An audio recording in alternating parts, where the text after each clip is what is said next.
Okay. Hello, everyone. Uh, it's me, Fluffy. If you guys remember from last stream, which was on Twitch, we were on here. We're gonna get back onto it. We're gonna back into that.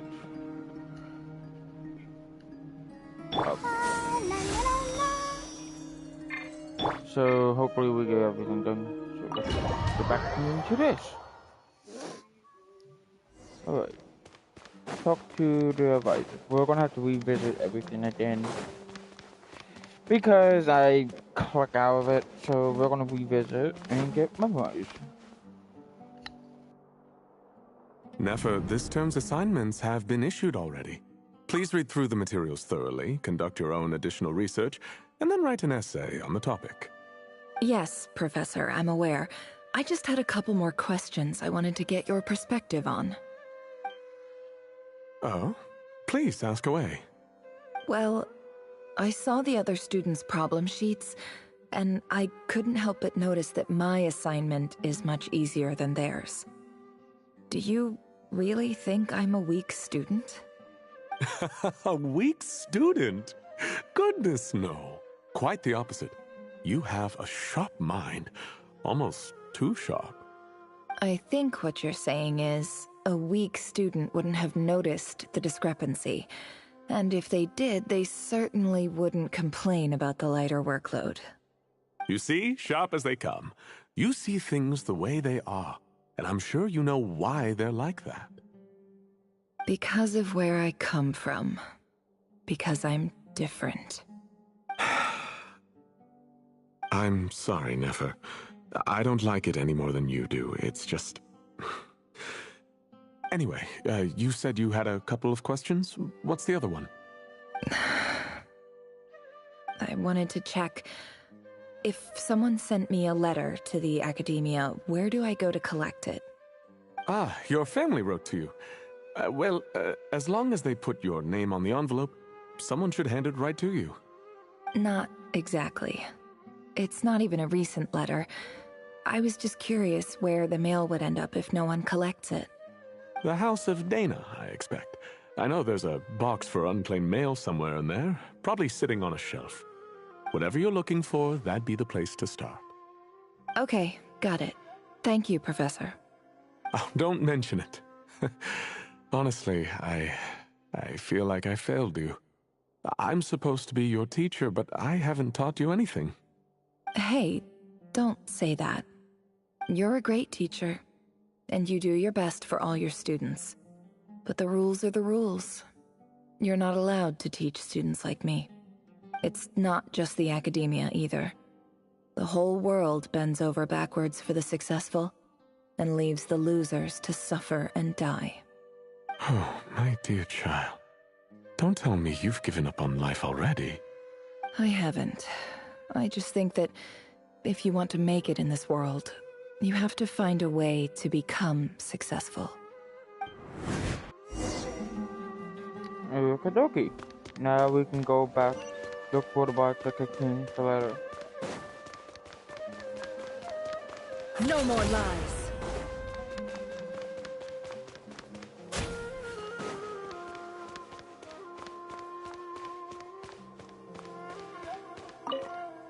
This must be it. A big cardboard box full of unclaimed mail. And probably some letters that ended up here by mistake, too. Let's take a look.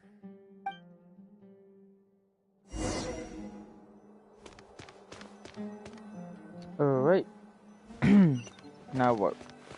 Alright, let's get down.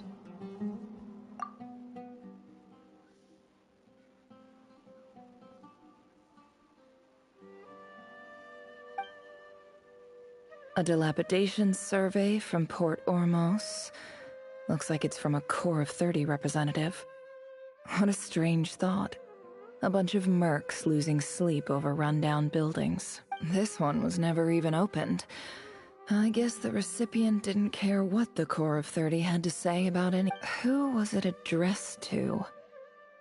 I don't recognize the name, but it must have been a Kasharawar professor. This one is addressed to the Immorta Sage. The title is Changes Observed in Satyavada Life Symptoms. Why do all these letters read like full-blown dissertations? Guided by the incense, we became lost somewhere in the forest. All the barriers between levels of consciousness disappeared as our minds soared around in circles, looking for a branch to seek refuge on. In clinical terms, these symptoms fit the description of incense poisoning. The Immorta Darshan strictly prohibits the use of hallucinogenic substances, but I believe there are still people getting away with it.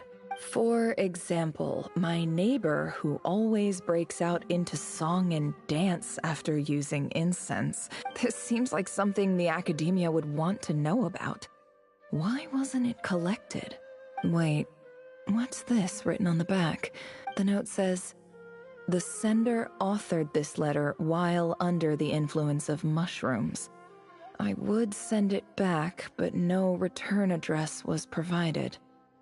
Stamped by the Grand Conservator of the House of Dana."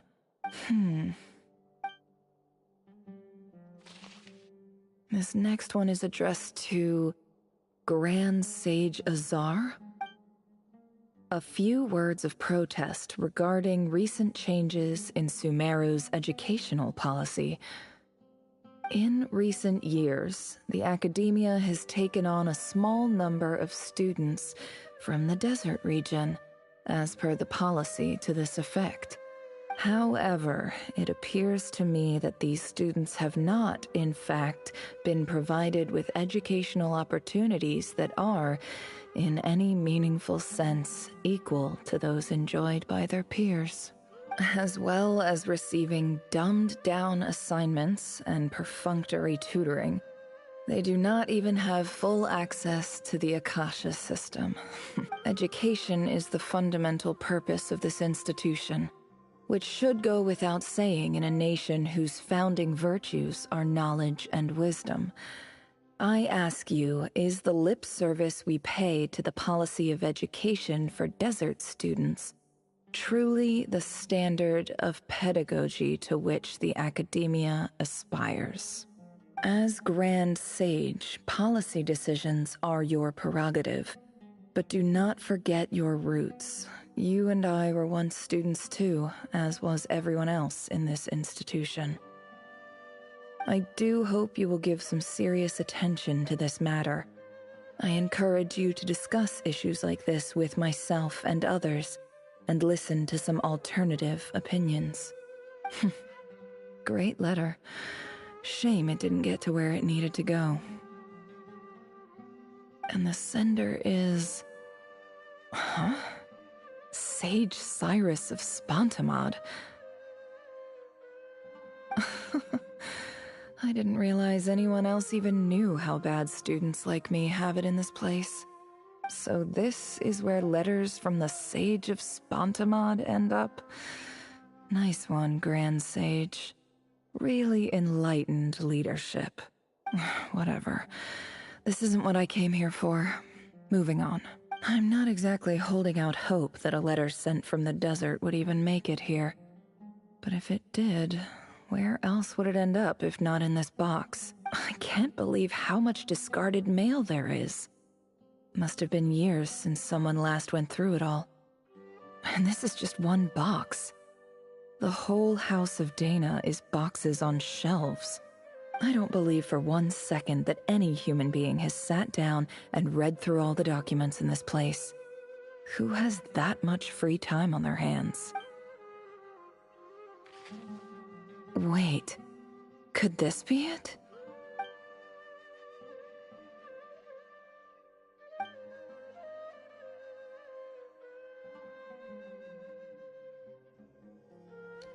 And of course, it would be right at the bottom of the pile. Clearly, no one gave this letter so much at first glance. No, a second. A handwriting on the envelope looked very familiar. Greetings, Halil. My name is Sinuhe, chief of the Shimti tribe. I was the one who came to you and your colleague's aid when you ran into trouble in the Great Red Sand. I don't know how well you remember it now, but I brought you to safety and gave you some water and other supplies. You seemed very pleased and told me your name. In my tribe, learning a person's true name is serious business, and I therefore see you all as friends. You were kind enough to leave your contact details so we could stay in touch. The Shimti tribe lives a harsh, nomadic existence in the desert. You were sympathetic towards my plight, promising to make me a special ambassador of the academia and help us find a way to make a better living. This brings me to my reason for writing. Our tribe has fallen on particularly hard times, and I would like to ask for your assistance. There was a terrible sandstorm a few days ago, which blocked up the well in our land. To ensure my people's survival, I had no choice but to venture into Eob and Unut territory in search of an alternate water source. The Eob and Unut are descended from the Thamudians, while we trace our ancestry to Tulatala. We worship the Lord of Flowers and have had relatively good relations with our fellow tribes up until now. I found a well belonging to the Eob tribe. They declined to help us, but I really had no other option, so I took some water to keep me and my tribe alive. My actions are certain to incur their wrath. When we met, you assured me that you would be my ally in the academia. I would like to take you up on that offer, because I really need your help. I wonder if you could send an academia representative to meet with me. That aside, the last time you were here, you mentioned that the academia had started accepting students from the desert, and I told you a little about my daughter, Nefer. We have next to no resources here in the desert, and my power and influence are limited. Would you consider enrolling my daughter at the academia? She is a smart girl. I know she won't disappoint you. From the outset, the academia never took you seriously. Those things they promised were just empty words. I doubt they even remember the name Sinuhe. And you were so emphatic that your luck had finally changed for the better. You swore you'd lead us to a better place one day. You spoke with such conviction, like you were the most powerful chief in the whole desert. You liar. You lied about everything. You promised the world and delivered on none of it. And who fell for it? Just me, by the looks of it. Which makes you a pathetic liar. You weren't even any good at it. I think I'll take over from here. Let me show you how it's done. Okie dokie. Bidwell fell to kangaroo.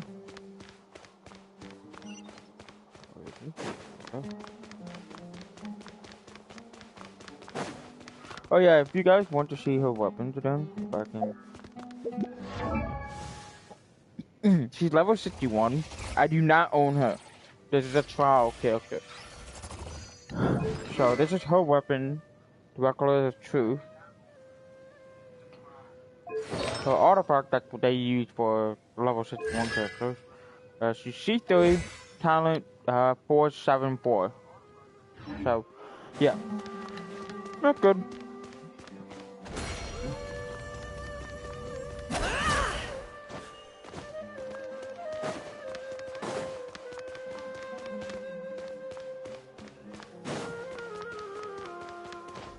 I really need to improve my stamina. No more lies. I just came to say goodbye. Thanks for everything you've done for me in my time here. Nefer? You packed your bags. Where are you going? I'm quitting. Something's come up in my hometown. Gonna head back and deal with it. Huh? But this was a hard-won opportunity for you. You know that better than I do. It was. But it doesn't matter. I have more important things to deal with, and they can't wait. Oh, and I didn't want to overfill my bags, so I left some incense on your desk. What's wrong? I thought you liked incense. Although, I did read somewhere in the House of Dana that it has hallucinogenic effects. Don't use it all at once, alright? Isn't this the stuff you brought from your hometown? You're just letting me have it? But you said it's a rare and valuable commodity. Yeah, about that. I lied. It's not rare at all. There's this bunch of ruins near my hometown that are practically overgrown with this plant. It's not worth much. Keep it, it's fine. But never... Alright, that's all from me. You take care.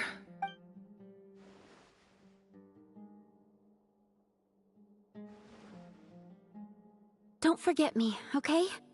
I mean, we're more than just classmates, right? We're friends. Yeah, I'll remember you. I lied again. That incense is worth a fortune, and it's a rare find even in those ruins. And as for remembering her, I have far too much to do when I get back. No time to reminisce. I'll be lucky if I even make it through this alive. But either way, I expect I'll forget you pretty quickly.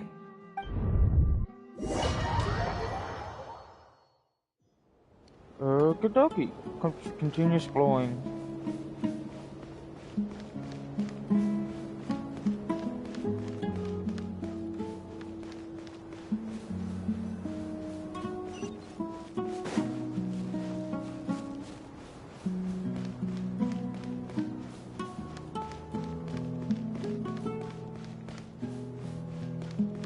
My lord.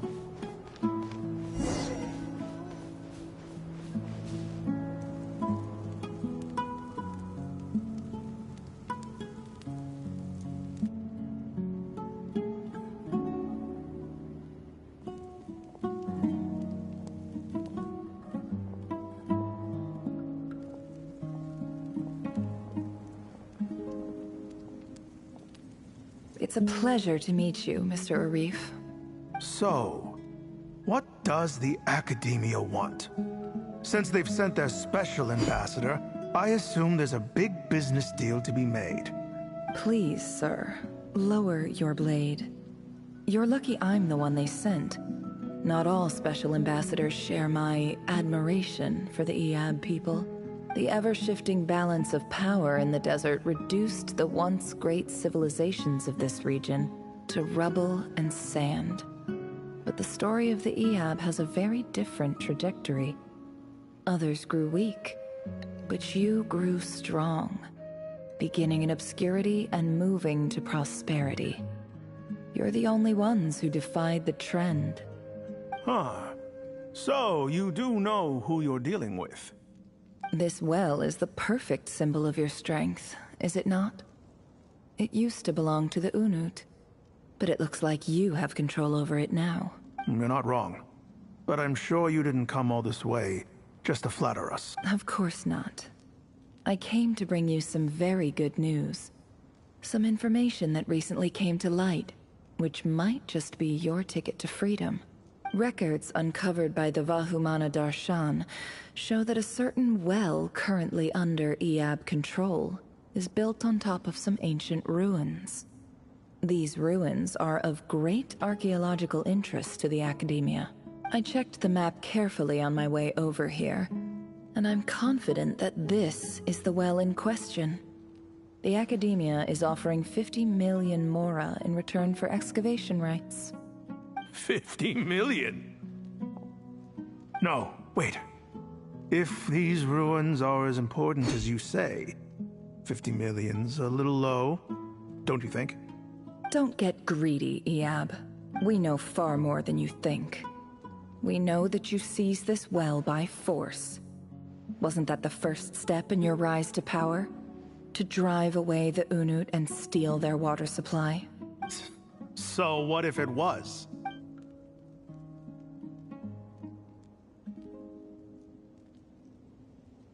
Don't worry.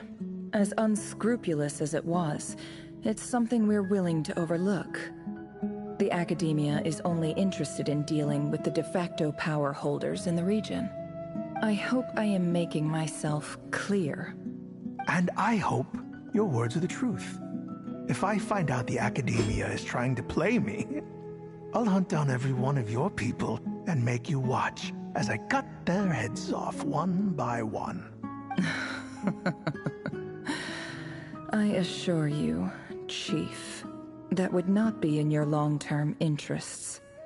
You don't want to make an enemy of the Academia. You see how I'm dressed, don't you? I appreciate that you've never been to the rainforest, but surely even you recognize an ambassador's attire when you see it. And what does a barbarian like you have to lose anyway? You really think the Sumeru Academia would bother to come all this way just to lie to you? We have more important things to worry about. All right, I take your point. The Academia is the highest authority in the land. I'm sure you're trustworthy people. In that case, we have a deal. We will sell you the excavation rights. I'd like to thank you, Ambassador. This is good news indeed. Excellent news. In fact, it calls for a celebration. Would you do us the honor of staying a while and enjoying some EAB hospitality? Gladly. I am partial to wine myself, and I trust you are as well. So let's indulge in a few drinks together, in celebration of this momentous occasion.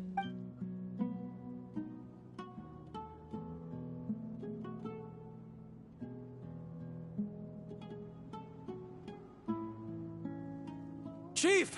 Chief, it's an emergency! It's the Unut. They've taken the well. What? Well, don't just stand there. Take it back. Yes, Chief. I have every confidence in the EAB's military superiority. Well, what is it? The Unut's response was alarmingly fast. The day after we reach a deal, they seize the well. This can't be a coincidence. Perhaps there is a traitor in your midst. I am obliged to remind you, Chief, that the Academia will only deal with the de facto power holders. If you cannot regain control over the well, I'm afraid you won't see a single mora of that 50 million. No! Please, Ambassador, just give me some time. I swear the Unut will not get away with this. That well is ours. And so is the mora. Glad to hear it. I will wait here for an update. If there is a traitor, I will find them. In the meantime, make yourself at home. I'll report back as soon as I have an update. Much obliged. Wow. All it took was a few words and I've got him wrapped around my finger. What an amazing feeling. So, in summary, Ambassador, the Academia would rather negotiate with our tribe instead of the EAB, yes? The EAB are ruthless murderers who don't listen to reason. And now they have the gall to interfere in our research projects in the desert region. So let me ask you, Chief. If you were the Academia, what would you do? Kill them all, of course. Precisely. The Academia does not tolerate those who stand in our way. The EAB have held back our academic pursuits for too long, and our patience is wearing thin. At the same time, there is simply no way that the Academia can be seen to be intervening in desert affairs. I'm sure you understand where I'm coming from. We have our own rules out here. If the rainforest dwellers raised arms against a desert tribe, it'd start a bloody war. Right. We can't confront them ourselves, but we can support their enemies. The Unut have always had strained relations with the EAB, which makes you our natural allies. Natural allies? Weren't the EAB your allies once? You were quick to send them after us to protect your interests back when we stole that water. And now look at you. You're at each other's throats.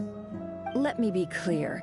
The Academia wishes to collaborate with the legally recognized rulers of the desert in this matter.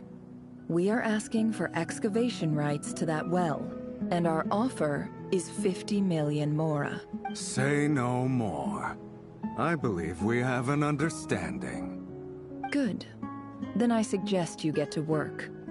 Get us access to that well, and the mora's yours. You see, Dad? Lying is easy when you know how. People will believe anything.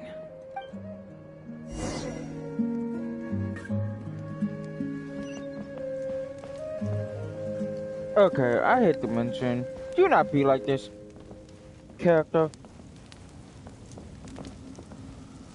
Do not be her.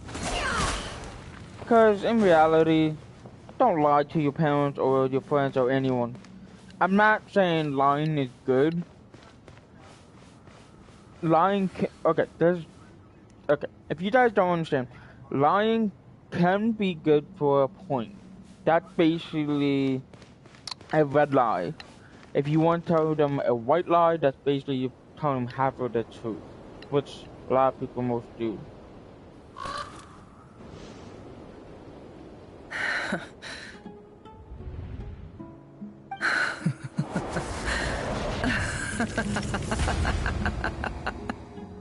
Look at yourselves. You may be vile, savage monsters, but your butchered bodies bleed like any others. You're no different. You're nothing special at all. The monsters who destroyed my home, they're just ordinary, petty human beings. What a joke. I think we're even now. Maybe I've even done the desert a favor. It's a better place without all these people around.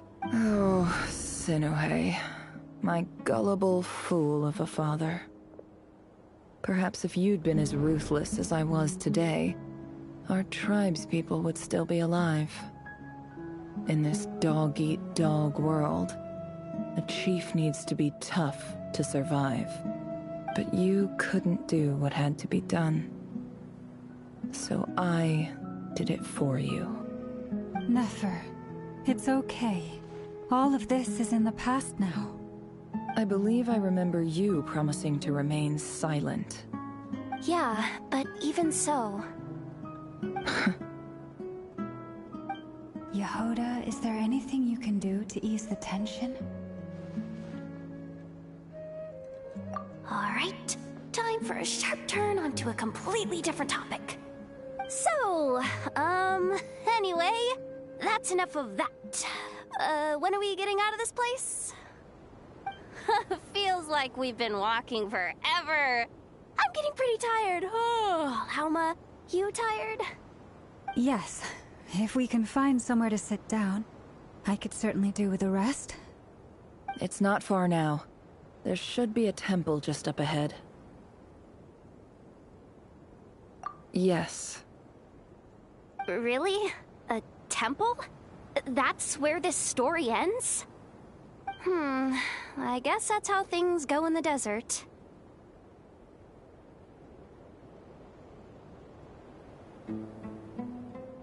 Desert dwellers can never escape their destiny. Or so everyone says. I never wanted to believe it, but looking back now, I'm as desert as they come. You mentioned a temple. What's waiting for us there? My biggest trade secret of all. Ah. Then I'm guessing it's where you got your power from. The power to peer into other people's minds. I didn't know you were clued up on any other religions. I'm no expert in the history of Sumeru, but since you come from the desert, I would imagine it has something to do with King Deshret. Sounds impressive. Ah, I know who you mean. General Mahamatra Sino. The spirit of Hermanubis dwells within him. That's Boss Neff for ya. She knows everything. Sino's hardly a figure of obscurity, but I know about Sethos too. What about him? Is he a big deal or something? Well, he's not a small deal, let's put it that way. Please, this is the bare bone basics. Save the flattery. Thanks for your patience, everyone. I'm sure it's been a lot to take in. With any luck, that's our exit just up ahead.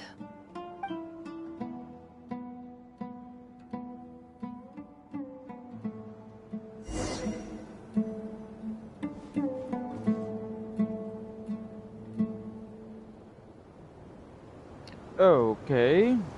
That was odd. Well, we got a little bit of detail about Nefer. She basically murdered everyone. She make her like them to basically murder each other. Basically, what I think it's what I'm understanding.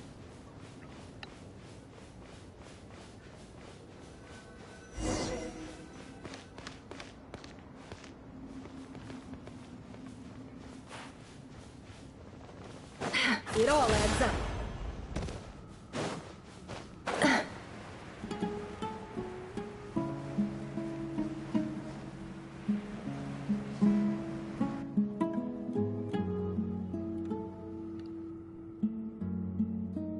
Uh-oh. Uh-oh. Uh-oh. I'm totally out of my depth here. I don't have anything to add about any of this stuff. Like, look at that statue, for instance. I want to do the whole name-dropping, this girl knows her stuff thing too, but I've never seen anything like it before. A statue with the head of a bird. That's Thoth, the Ibis King, one of the 7 pillars of King Deshret. The legends say that he, the Crocodile King, and the Goat King were the 3 retainers of King Deshret. Let's take a look.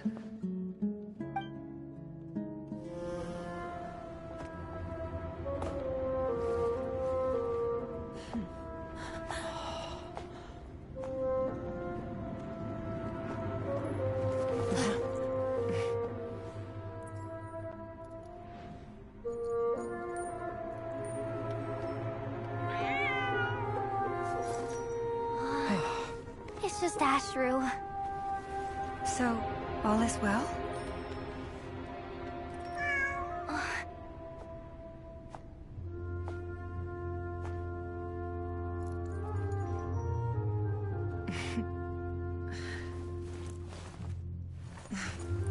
Typically speaking, at this point, the world disintegrates. Then we find ourselves back in the outside world.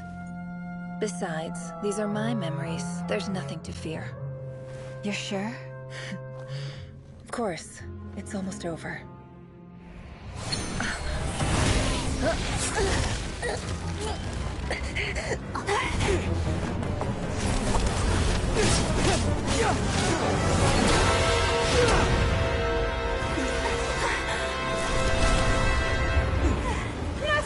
Hold on!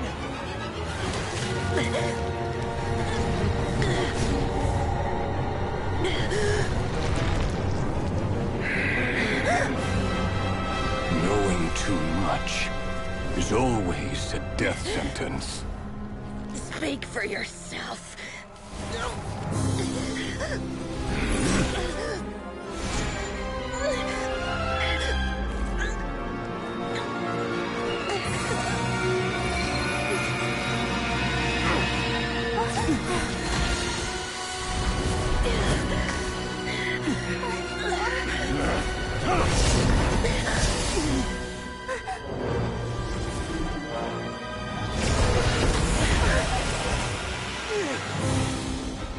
How repulsive.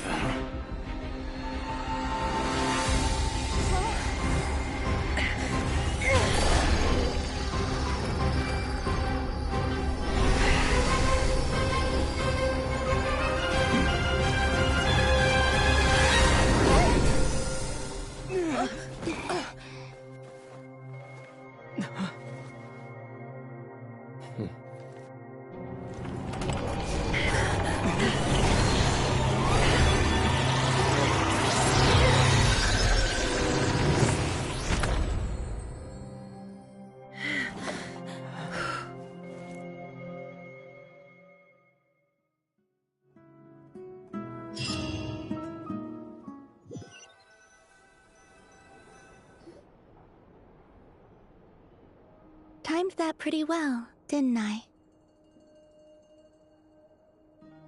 It's okay. I'm just glad no one was hurt.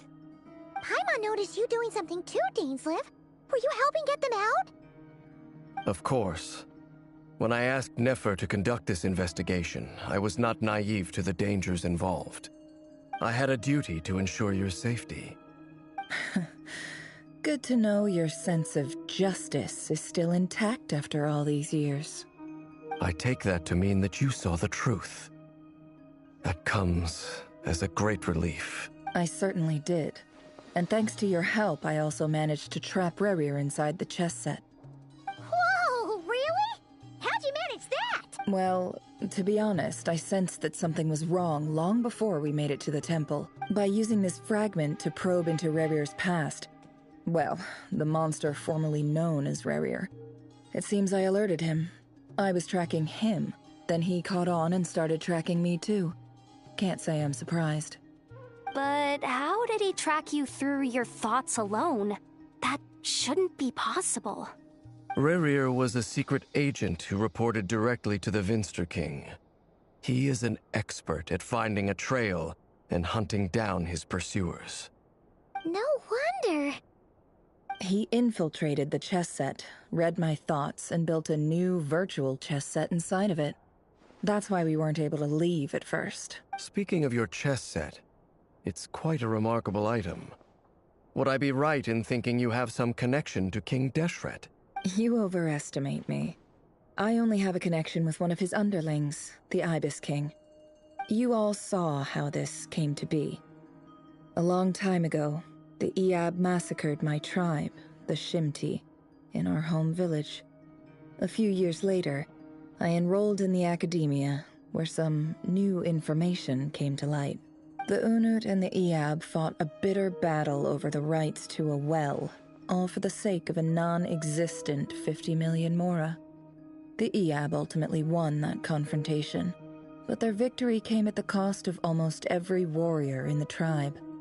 The final blow to the Eab came at the victory feast, when an Unut assassin beheaded their chief right before my eyes. The remaining Eab fled and have been scattered to the winds ever since. Having gotten my revenge, I returned to my hometown, where to my surprise, the nearby temple was still standing. There it was, seemingly immune to the relentless hostility of the desert, while my tribal home lay in ruins. As I stood there gazing at the temple, I noticed a cat just outside. This cat, as it turned out, was home to the spirit of the Ibis King. He led me to a gate deep inside the temple, and there he made a deal with me. This chess set is my gift from the Ibis King. The chessboard within is made to the same specifications as the one in the mausoleum of King Deshret, and represents his power of piercing analysis. With this chessboard in its container, I gained a certain ability to perceive hidden secrets. Now, you could conclude that the Ibis King simply wanted to give the people of this world the power to seek the truth, but I don't believe that's the full story. Every god plays favorites. Their hearts are as fickle as any human's, full of secrets, perversions, egotistical tendencies. But precious few gods are willing to admit this. It is the same with all powerful forces, including fate itself. Their gaze falls preferentially upon a select few. As you rightly point out, this is an act of favoritism. If you're alluding to the Abyss, then yes, I agree. Gather the others. It's time to share everything I've learned.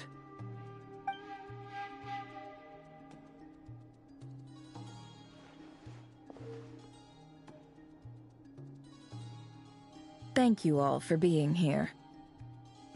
As promised, I did some further investigating into the Raker of Solnari's background. I am pleased to report that the investigation has been most fruitful indeed. The Raker of Solnari, real name Rerir, was once a Conrian subject who served the Vinster King. I will now share the important details of his story. Please save any questions or comments for the end.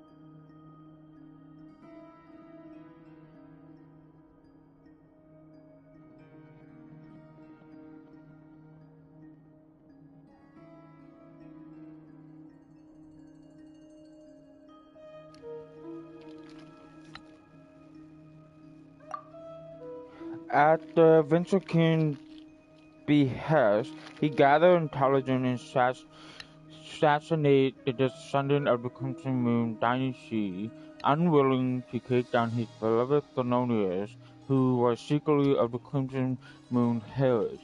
He and then got dragged into the politic court. A venomous voice, which had spoken him to fate, was like reflecting of the moon. He thought he could disturb the water to gain some temporary relief. He was powerless to erase it entirely. In contrast, Weber's own life was like a reflection of a broken moon. Once the stormy wind of Babe blew across the water surface, it was utterly destroyed. The Northern smuggled away a piece of the moon before disappearing through that mystery portal. It was passed down through the ages and finally falling into the hand of Kinnaid. But lies on the other side of that portal. Is it really a whole never world? Fenton never had a chance to share what she found there. Neither did Revert, who followed her in. So that's why he's so obsessed with the moon. A tragic tale, to be sure. But it does not excuse his many transgressions. No matter how much Rerir suffered in the past, the fact remains that he is what we know today as the Wild Hunt, wreaking havoc upon innocent lives in Notcry. He becomes more dangerous with each passing day. If left unchecked, it is simply a matter of time before all of Teyvat suffers the consequences. This is a threat that the Knights of Favonius cannot ignore. A question for Miss Columbina. Forgive me if this is presumptuous, but have you ever seen the spatial gateway that appeared in Rerir's memory? Never. But I have heard stories of something called the Moon Gate, and this seems to fit the description. Miss Lauma, any thoughts on this? In the lore of the Frost Moon Scions, the moon is believed to hold many secrets. Some sources speak of ancient knowledge, others of a gateway to the unknown. The term Moon Gate is one I have heard before. But as is the case with all of our legends, there are no records of any first-hand witnesses. We cannot know whether it truly exists. Then back to Miss Columbina. As a moon goddess yourself, do you have some idea of where the Moon Gate leads to? Not at this stage, sorry. I do hold the power of the Frost Moon, and my strength is recovering well.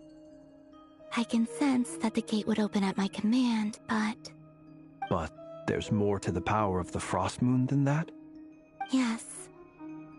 A moon goddess has the right to open the Moon Gate, since it is a path to the moon. But as never mentioned, holding open a spatial gateway takes a huge amount of power. And right now, I need to conserve my energy to fight the Ray Hero Solnari. I'm afraid this is one mystery we may have to leave unsolved for now. I agree. Better to save your strength. But if you'll humor me for a moment, I have a bold conjecture of my own regarding the world beyond the gateway. I highly suspect that neither Tholindis nor Rerir made it through unscathed. The evidence pointing to this is the fact that the Rehir of Solnari exists in the form of countless fragments. With the abyssal power he wields, no ordinary foe can touch him, let alone tear him to shreds. And yet, the Wild Hunt proliferates wherever his scattered fragments lie, drawing hordes of monsters to many different locations across the land. So your theory is that Rerir was physically torn to shreds by some powerful force? Hence, why the Wild Hunt is a distributed phenomenon, rather than a unified one? Makes sense to me. Explains why the Wild Hunt is so pervasive, and why he's been trying to piece himself back together. He was whole to begin with, and he wants to be whole again. Without the power of the Abyss on his side, he almost certainly would have perished the moment he was torn apart. But the Abyss, much like a curse, has kept him alive.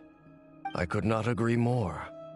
The power of the Abyss is most surely a curse. It is a compelling explanation, and one that accords with my present understanding of Abyss creatures. Whether the life form in question is primitive or advanced, if a curse has extended its lifespan unnaturally, it will continue to survive in spite of everything. This raises some interesting questions. I will run some experiments and see if there is any validity to my suspicions. That being said, regardless of whether my research bears fruit, I would like to thank Miss Nefer for conducting such a thorough investigation. Already, it has greatly enriched my understanding of the entity we face. My pleasure, Mr. Albedo. I too hope that the information I have shared today proves useful as we look to formulate the next stage of our plan. Hey! What is it, Dainsleif? You look really upset! It's just... when I think of the man I once knew as Rerir, I struggle to understand why things had to turn out like this. The two of you used to be friends, didn't you? I don't know if these words will bring any comfort, but my heart goes out to you. Mine too. We can never know all the hows and whys of the way things are. The moon and stars are full of untold secrets and lies, and the skies are host to many more mysteries than these alone. Yet, none of that can begin to compare with the complexity of human life. Those are the first comforting words I've heard in a long time. Thank you, both. Well, I think this is a good place to end today's meeting. I'm sure Nefer needs some time to recover. She's been through an awful lot today. That's very thoughtful of you, Lama. Of course. Sounds good to me. Take some time to rest and digest before we reconvene to nail down a plan.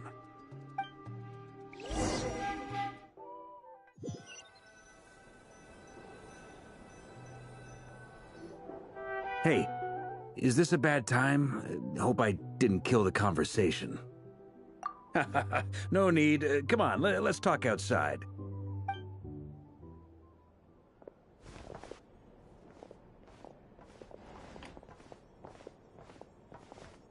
Anyway, Nefer went back to the curatorium to get some rest. But before she left, she shared some things with me that I thought you should be aware of.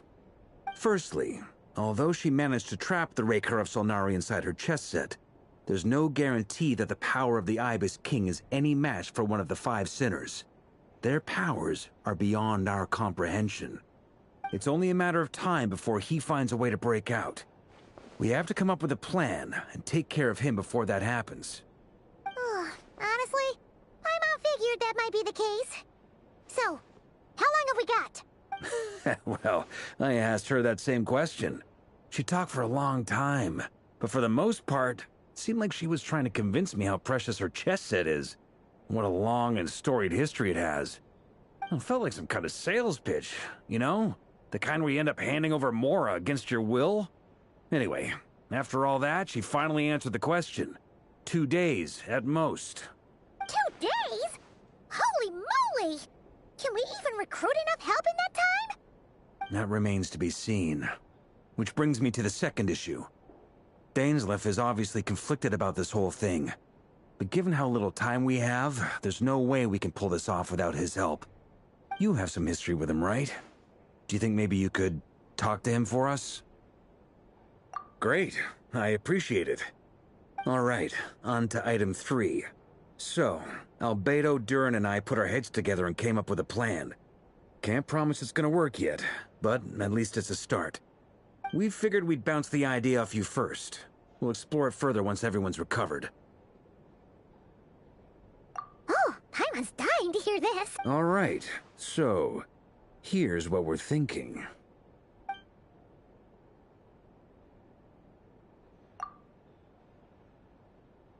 It's a shocking plan, but nothing can phase the greatest traveler and trusted travel guide, and so that it doesn't take you long to get behind it. We felt a little uneasy about roping you into this. I mean, firstly, you're not locals, and secondly, none of us are your boss.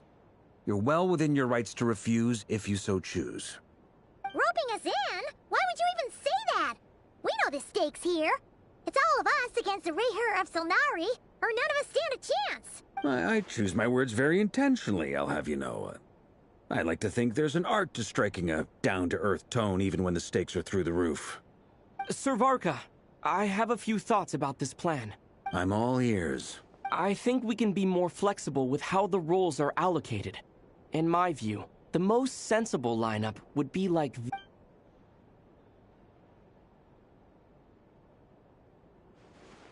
I see your point, yeah.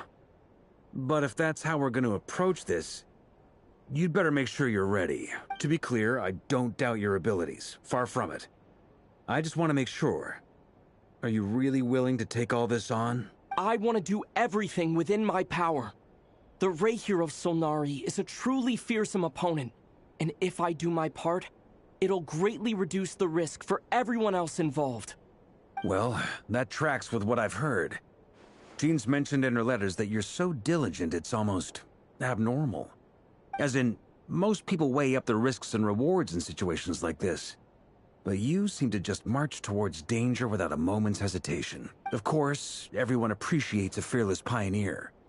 But all that aside, I'm the Grand Master of the Knights of Favonius, and you're our honorary knight. I want to make sure your courage doesn't come at the expense of your safety. Thank you, Sir Varka. I should be the one thanking you. It means a lot to have you on board. I'll give some serious thought to your suggestions.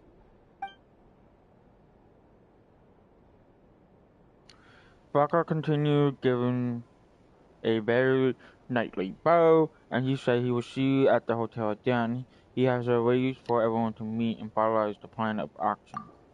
In effort to lighten up the mood, he booked out the hotel for this meeting so you all could chat over a drink. As the moon, I'm going to say this in a different tone. As the moon rises in the sky, you and Paimon leave your room discussing whether Paimon has any other option than the fruit juice. Everyone is already there waiting for you. They're chatting and smiling. Clearly the rest has done them good. As well as existing crew, some unexpected help has arrived. Still, you remain conscious of the fact that the future of Nakai rests on what is the decision tonight. As many lives are at stake, you may never meet the most of them, but whether they know it or not, all of them are counting on you.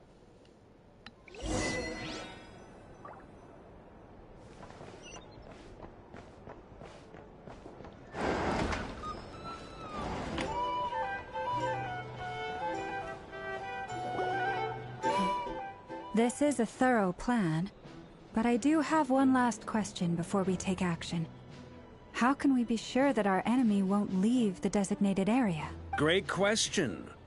Albedo's been hard at work analyzing Rayher and the Wild Hunt's behavioral patterns. His conclusions are as follows. Firstly, from the earliest known confrontation until now, Rayher has never displayed any ability to manipulate the dimension of space. So it's unlikely he has any power in that domain. Secondly, He seems to have a particularly strong vendetta against our group. If we put him in a fight-or-flight situation, he'll choose to fight every time. Thirdly, finally, and most importantly, he is consumed by hatred, both for the moon and for his enemies. Turns out, we tick both of those boxes. We have a reincarnated moon in our ranks, and a spy who accessed his private memories without permission. He'll be baying for blood, not looking to escape. As someone who's had their fair share of interactions with the Wild Hunt, those all seem like valid observations to me. Understood. Then I will defer to the verdict of the group. Well, everyone, that's the plan in full detail. Albedo and Durin are carrying out their part as we speak. Plan approved. Scheduling. Okay, any firepower you need, I got you covered. Let's light this baby up. The Frost Moon Scions are behind you as well. And the rest of you? No objections? All right, then it's settled. This is the plan we're going with. Next up, an old tradition of mine. Anyone who wants to back out, now's your chance. Wait, we can still back out of this? Everyone says things they regret, right? I don't want anyone feeling trapped because their mouth said yes before their brain had time to think things through. A very people-first approach. I hear that's common practice in the Knights of Favonius. Heh. Who'd you hear it from? D-Luke? Shh. We don't use people's real names at work. This contact will be known only as Owl, please and thank you. This plan can only work if everyone does their part. Flint's and I will absolutely support it. We shall indeed. You'll be glad you accepted our help. Also, you are the last person I expected to see here, Miss Dory. It's not often I get called Dory in a work context. My peers usually call me Lord Sangama Bay. So, the longer your name, the higher your net worth. Is that the idea here? In that case, Mr. Flint's here must be worth a fortune. That's right, I know your full... The walls are thin here. I'd appreciate you keeping that a secret. Okay, fine. I'm actually only here as a favor for someone else. Do you have any idea how much it would cost to hire me otherwise? Oh, does this mean someone out there actually has the power to boss Dory around? It most certainly does not. We have a long-standing and mutually beneficial business partnership. She's actually the mom of a friend of yours. Said mom supplied me with a great little trinket, but now that lady's ruined everything. If I don't start building a little goodwill now, my whole business in Notcry is gonna go down the drain! Okay. So what exactly is so special about this pendant? It's a lucky charm that a great mage made for me. We have a business relationship, and she was worried that something bad might happen to me. So, she wanted me to have something that can store power to protect myself with. I finally got it all fully charged up with Kovaki, and then never went and used it all up at once! Never lost so big in my life! You're right. It was all my fault. I didn't mean to drain all the Kuvaki in the pendant, but I'll make it up to you. You will? Well, in that case, how about you give me your chess set? And we call it even. I knew you'd say that. Well, it's yours if you want it. In fact, take it now, and I'll even throw in a free Raker of Solnari. You're putting me in a difficult position here. It's a very useful thing to have around, but I have a funny feeling it won't be around much longer. I guess we'll see in a couple of days. Looks like bankruptcy for me. Hey, don't be so pessimistic. See this through and you never know. You might find a new business opportunity on the other side.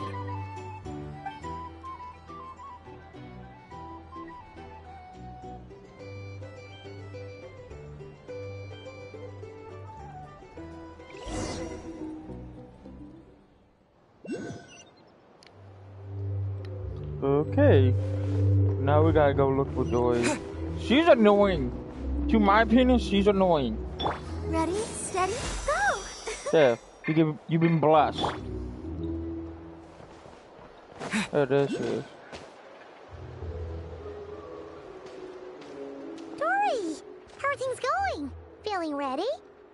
Oh, I was born ready. We only have 2 days. You think Lord Sangamabe would let an opportunity like this slip by?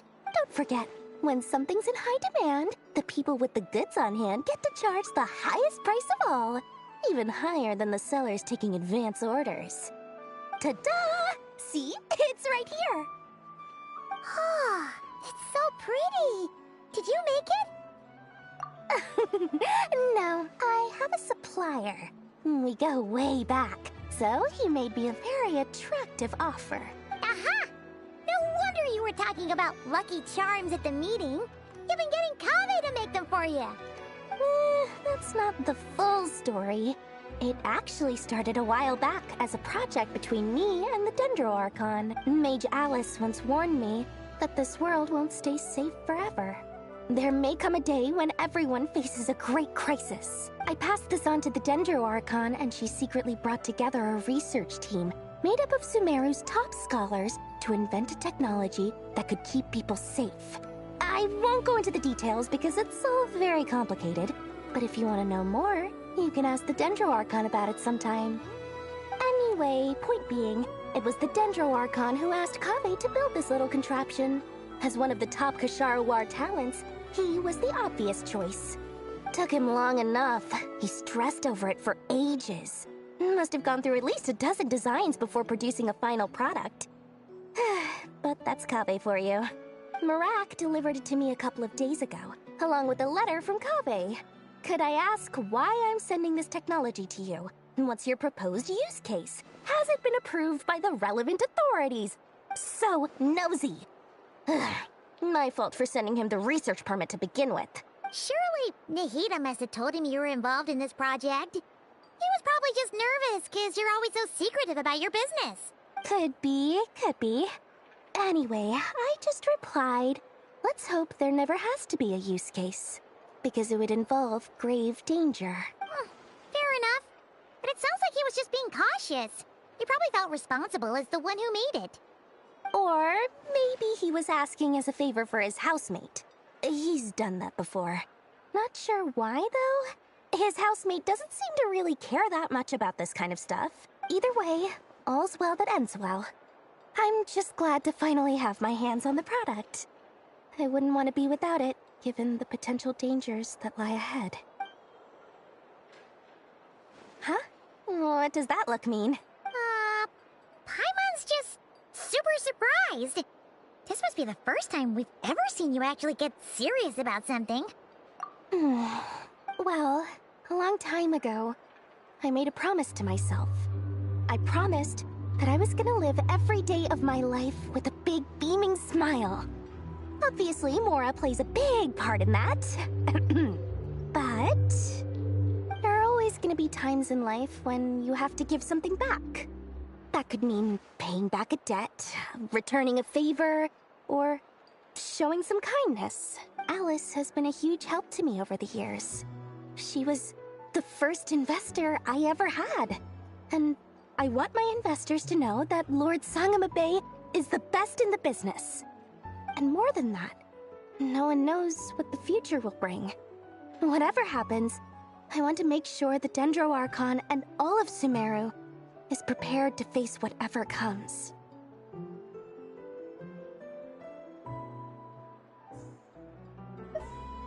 Oh, that? I was just making sure Nefer and I are square. Don't be thinking it was some sort of benevolent act. I'm no saint, so don't treat me like something I'm not. My priority is doing the business that I want to do. So long as my conscience lets me, but it usually does. That's the Lord Sangamabe business model. Alright, if you say so. I do say so, and that's the whole point. I'm a businesswoman. Don't go trying to figure out what kind of person I am. You'll exhaust yourself. Much easier for everyone involved if you just take my word for it. Oh, and could you two help me get this stuff where it needs to be? Thanks so much. You're my favorite assistants.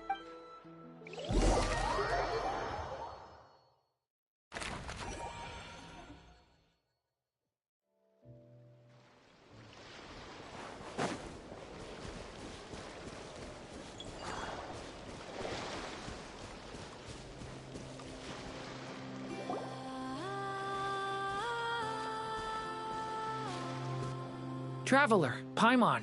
It's good to see you. Everything going smoothly over here? Sort of. As you're probably aware, Varka, Durin, and I captured some abyssal creatures from the Wild Hunt. Per the plan, we dissected and analyzed some samples of these creatures. The process went very smoothly. The findings, however, come with some troubling implications. What? You can actually dissect the Wild Hunt? That depends on your definition of Wild Hunt and dissection. Harmless, lifeless. These words are accurate descriptions. The Wild Hunt is an interesting phenomenon. In and of itself, it doesn't seem to possess anything akin to a human personality. But taken as a collective, the medium through which the Wild Hunt is summoned does appear to have a soul. Master griped a lot about the wise Horoptetyr, and seemed somewhat fascinated with the foul Certology. But she barely mentioned Rerir at all. I don't think that was because of his lower social standing, though. Anyway, it's a pity. I should like to hear her thoughts on the nature of the lifeform he has become today. It's a strange mix. The furious energy of an abyssal being channeled through a fractured physical existence. A consequence of being torn apart by an unknown power. Perhaps the only explanation for his survival in this state is that he sacrificed a degree of individuality in exchange for a continued existence. Oh, sorry. Once I get talking about interesting research, I have a tendency to go on indefinitely. Back to our research findings. Essentially, they confirm my hypothesis. Rerir's corpse is completely contaminated by the Abyss, and the effects are irreversible. You could think of this as Rerir in mutated form. But in my view, even that would be inaccurate. In reality, his whole being has been consumed by the Abyss. In other words, he is now nothing more than a manifestation of abyssal power. Unfortunately, at present, we have no means of completely eradicating abyssal power. Hence, we cannot fundamentally destroy the Reihir of Solnari either. Oh, that's terrible news! So, that's it? We can't defeat him? Not even if we get the power of the Three Moons? Miss Columbina's situation is a difficult one. She can never achieve wholeness when the world does not accept her presence. It's as if her creator banished her to a place she can never be accepted. It means she spends most of her energy just on her own survival. Given the circumstances, it's only natural to despair. But we must see this plan through to the end. Time to kick off the backup plan. Oh, Paimon almost forgot! This is for you. Dory asked us to bring it. Ah, how wonderful. Well, thank you for making the trip. Durin and I will be heading off shortly. I'm sorry I won't be there to protect you in person this time. Please be careful. All right then. Stay safe.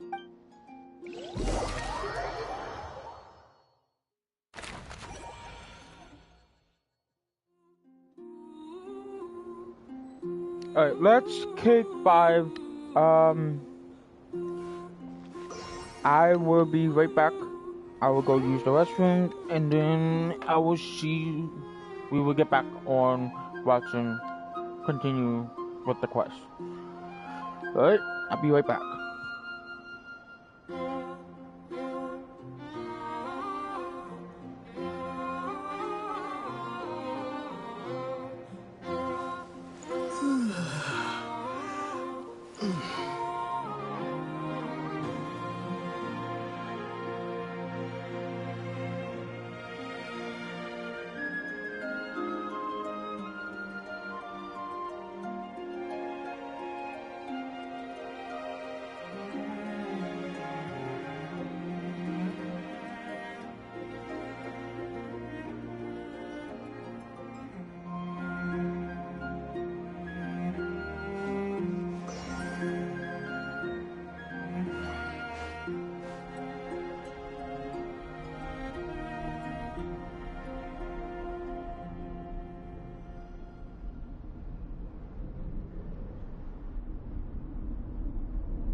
Alright, we're back.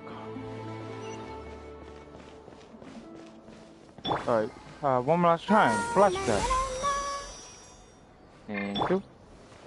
I do want to check something before we walk down there.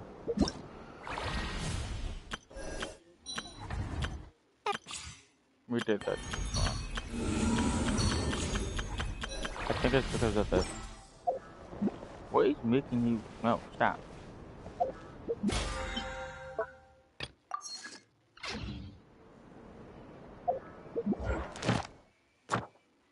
Commission.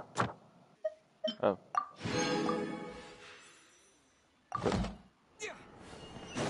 Let's continue. Where's our mail? Oh, yes. That damn. We're not done yet. Thank you. Alright, Frost Moon Enclave.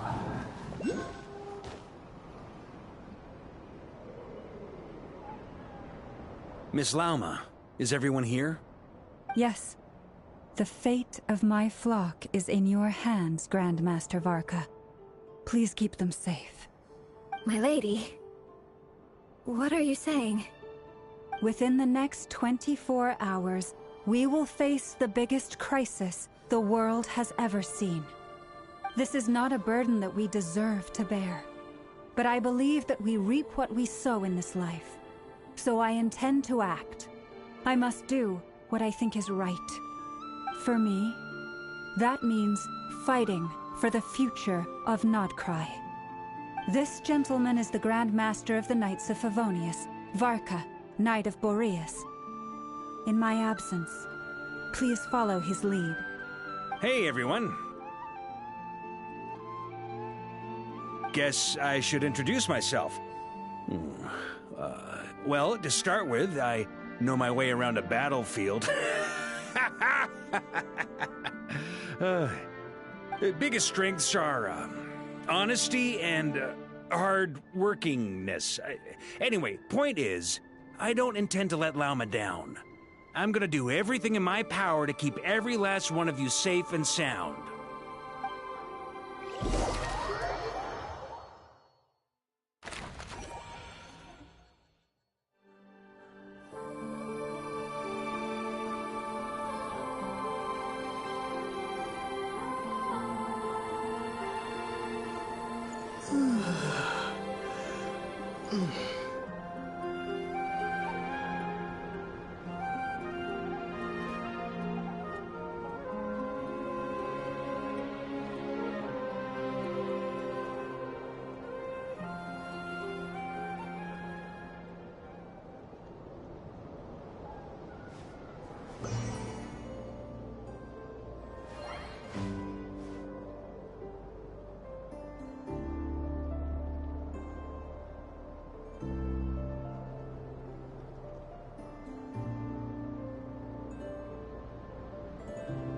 We will go to the next area.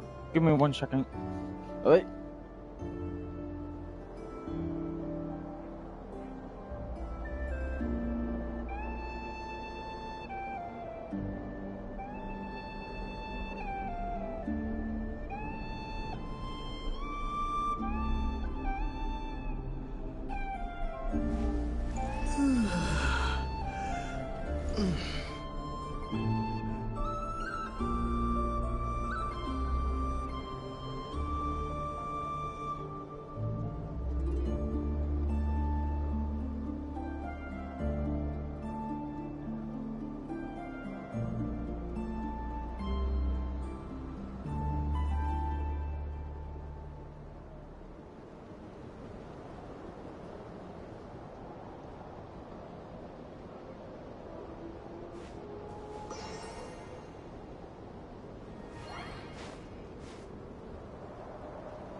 Oh, I'd love to mention, for the question of the day, I also love to mention is that I wish people, I wish you guys can basically subscribe to my channel and follow me on Twitch and my other social media.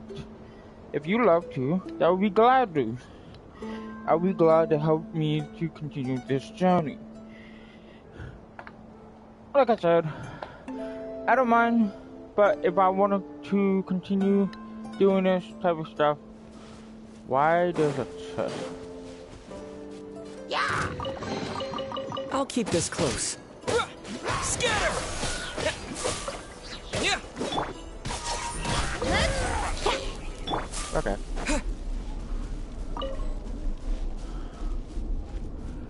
So, like I said, I just hope that I can continue this type of journey of doing Twitch stream and YouTube stream. Other than that, I have other things that I have planned of making recording. There's going to be days that I'm not going to be recording anymore. There's going to be days where I'm not going to be streaming a lot. I will be basically recording most of my videos because I'm trying to get into the depth of editing videos. No, all these streams are unedited except for those that have been edited in the past. I'm trying to get in better of stuff. Sorry if I'm sounding like I'm heavy breathing, because I just sat down. And to a point, I'm also trying to basically put it as to the fact that I would love to have the support to continue my channel making and other stuff too. I will try to make content, but it's kind of hard to make content when I do basically called mixed content. Basically, if I want to play Genshin Impact story, or Honkai Star Wars story, or Weather Wave story, or Warframe story quest, any type of quest, I usually do that. But there's going to be days where I'm just going to play Overwatch or Apex, just because I love doing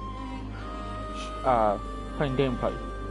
But like I said, I'm happy for those who join, see what content I make.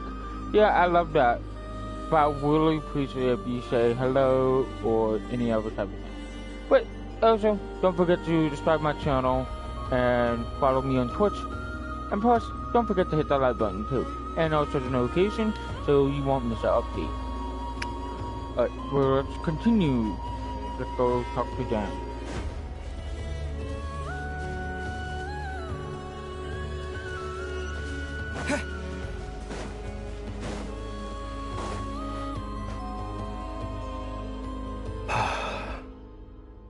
Something on your mind? Miss Columbina, was it? I believe that's how the others addressed you. That's right. Names are funny things. Have you always been called Dainsleif? Yes. I take it your own name has a more complicated history. I have a different relationship with names than other people. To be honest, I'm not even sure that Columbina is my name. At least, not in the same way that Dainsleif is yours. But it's what everyone calls me, and I go along with it. A lot of my life has been that way. I get so used to things that I forget to question why they are so. I never used to think much about where names come from, or what they mean to people. Maybe something's wrong with me. You're different from other people. I sensed it the first time we met. You're more perceptive than most. I'm sure your long life and rich range of experience explains that. Do you ever find yourself missing Conria, Mr. Dainsleif? Difficult to answer. I have dreamed of the past many, many times. Sometimes I'm fighting tooth and nail. Other times I'm lying on the ground, defeated. I don't recall any happy moments from that time. It has been too long. Is that because hatred survives longer than love and affection? That would not be for me to say. I make no excuses for the grudges I bear. But whatever the reason, I remember little that was beautiful or sentimental. Thank you for your help with the Rerir situation. Without your efforts, I never could have learned the hidden truth of his story. You're welcome. I know he's your friend. Friend? He betrayed me. And I never really understood what he was going through in life. Some friendship, that is. Okay. So, do you plan to fight him with us? You see, you're torn. Now you know what really happened. You see the things he's done in a new light. I need some time. Of course. I completely understand. Anyone else in your position would feel conflicted too. Actually, I went through something similar myself recently. Something happened that changed my perspective on a situation. A situation I took for granted at the time, but now I feel very grateful for it. You mean the Harbingers who still support you, even though you've left the Fatui? Yes. I always thought they were only helping me because Harbingers are forced to work together. But then I abandoned them. A warrant was even put out for my arrest. And even now, they still support me. Which means I was wrong about them all along. Clearly, they view you as a friend. I feel a little guilty now. I regret not seeing her help for what it was, and not treasuring it. I see the guilt that you're feeling now, because I feel it too. Hopefully, talking about it will do us both some good. Have you noticed that the Traveler and Paimon are over there? I think they've been listening. Huh. Shall we say hello? Sure. Hello. Ah! They caught us!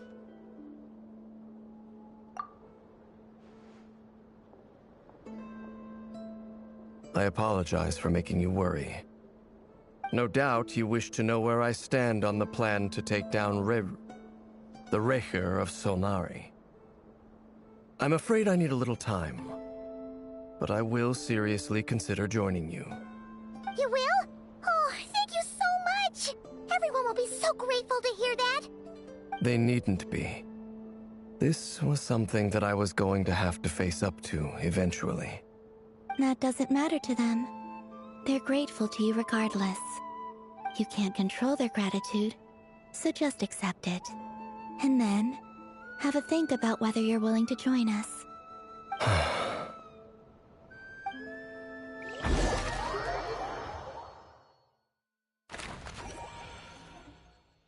It's nearly showtime! Let's go rendezvous with the others. You know the place.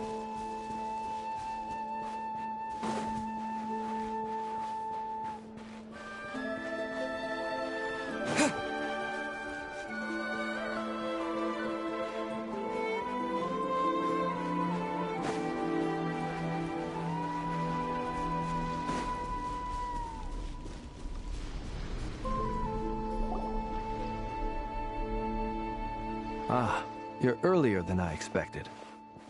Hey, Flint's! Been waiting here long? Not too long. I came a little early so I'd have some time to think. Are you nervous about the battle? Quite the opposite.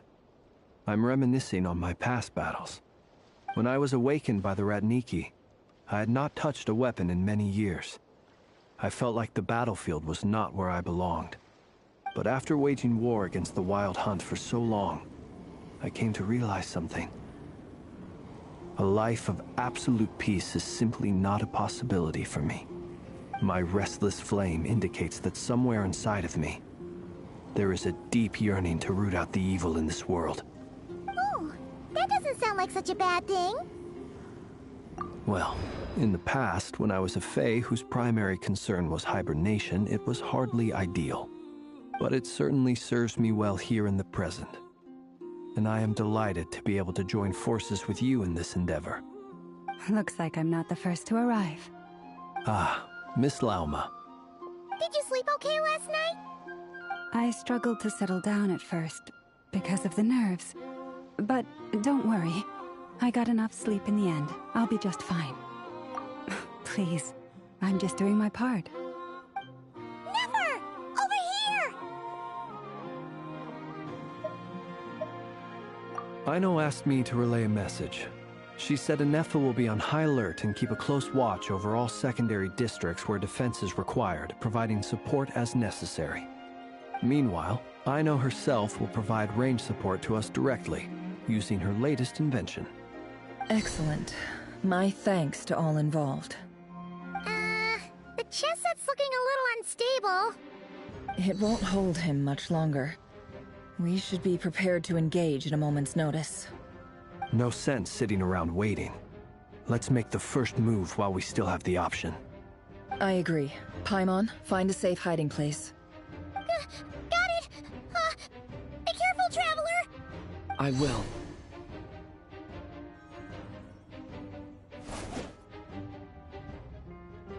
Everyone, take your positions as soon as the battle starts. Every ounce of strength we have in our bones, let us bring to this fight. Ready? Let's go. I've seen all your futile ploys before. You have become the authors of your own demise. I wouldn't be so sure about that.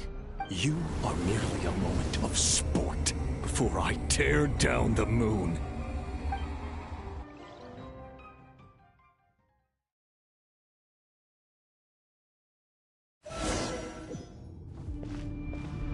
Oh. Stay on your toes. Yep, you too. How unfortunate. What? I can't hide the truth. Betrayed this Move. You're taunted me. Be silent. Let me help you guys. The moonlight betrays you.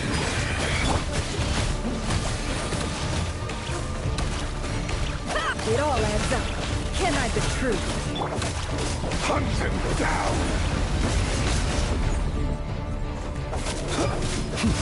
Observe.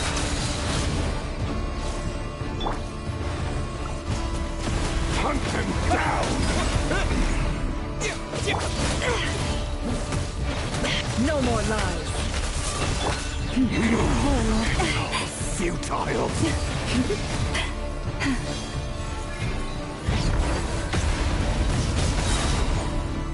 The moonlight betrays you. Pathetic. Water jet. The moonlight, be silent, betrays you.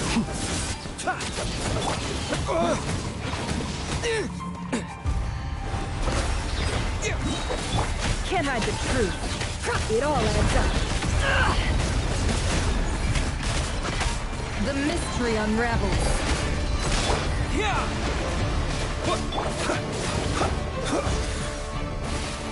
Observe.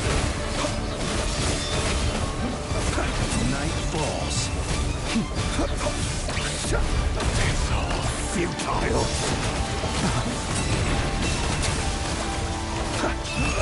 Hunt him down.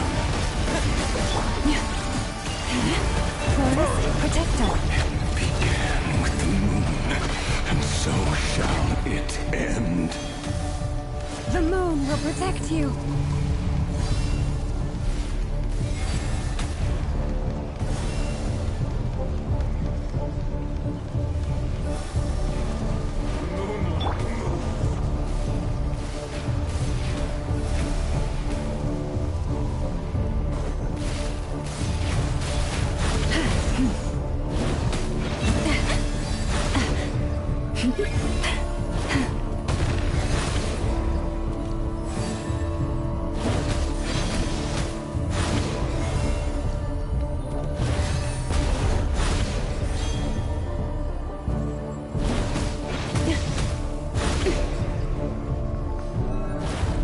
Stay your hand.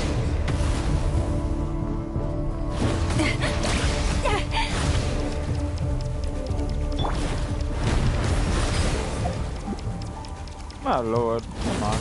Do you see?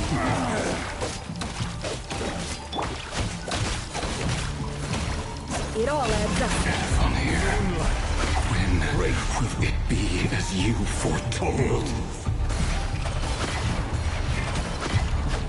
The moonlight betrays you.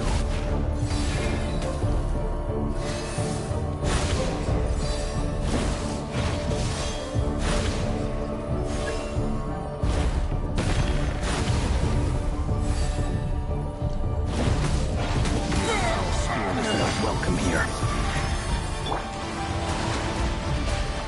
Seek within. The night cometh. Apple fucking blue. It's a grave situation. Go!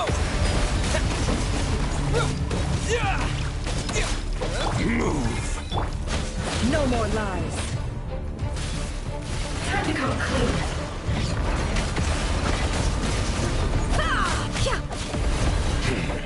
Pathetic.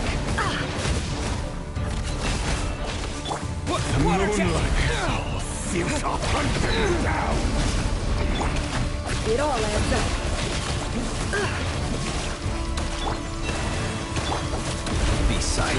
quite finished. Close your eyes. You're the futile.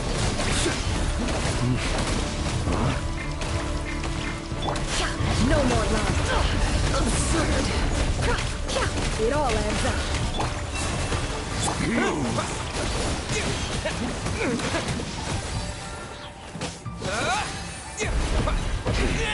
Pathetic. Moonlight betrayed you. Poor lost lamb.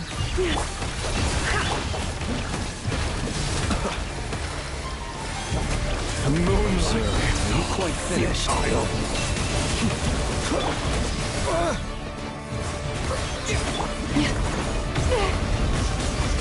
For the everlasting forest. The mystery unravels. Pathetic. No more lies. Futile. Be silent. Your little game of heroics is over. Who wants to go first?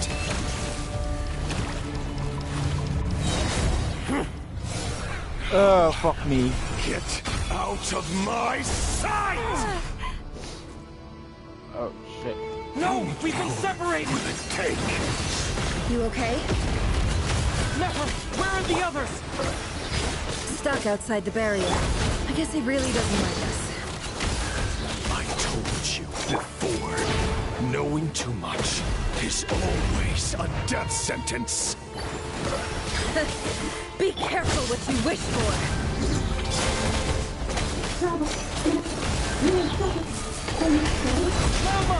Can you hear me? Hold on, wait. Silence. At least I know they're still there. I need to focus. Stick to the plan. Remember my most important task. Just keep stalling. If I can stall for long enough, the moon will come. No more lies. Go! Bombs away! Can't hide the truth. It'll fall to the truth.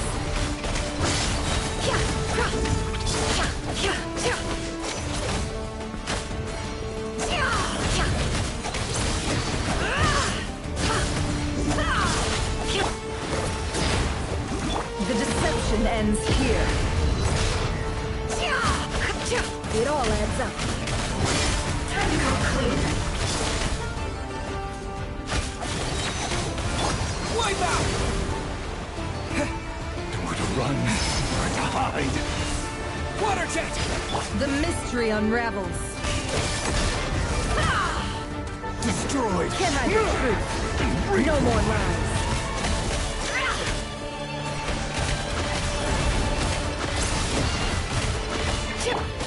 Water jet!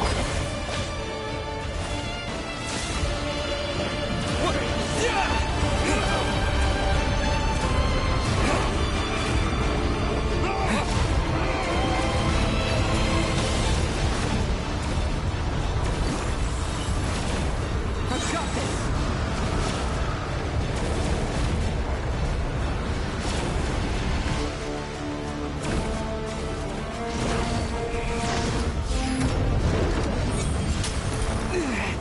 The shield's broken. I can't keep this up. Don't push your luck. Your death is within my grasp. Wow. It all adds up. Come on. Just kill you. They don't have a... If I'm correct, they don't have a dodge button in the team for some fucking reason. Can't hide the truth. Go! No. Bombs away! Seek within. That was wrong. That was...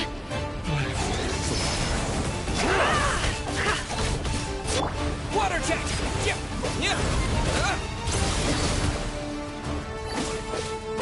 No more lies.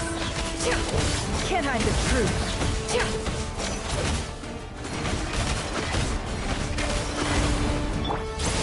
Water jet!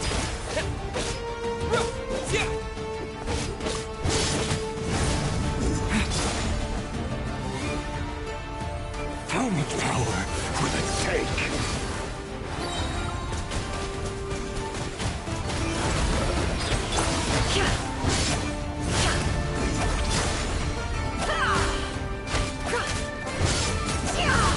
The deception ends here.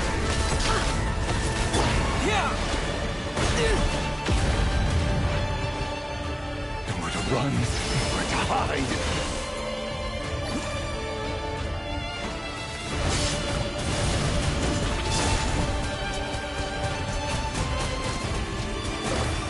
The mystery unravels.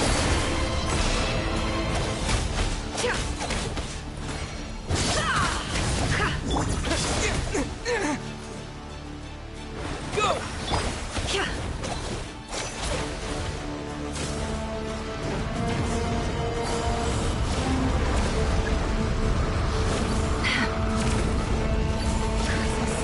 There's no other way.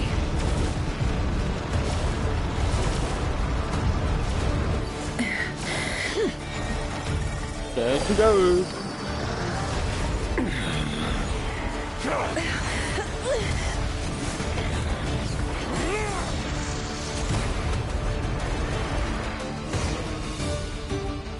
The only way to defeat Rarer is to borrow his own power. That means Columbina will have to disappear while you two bear the brunt of his attacks. You have to hold on. Find a way to keep him focused on killing the two of you.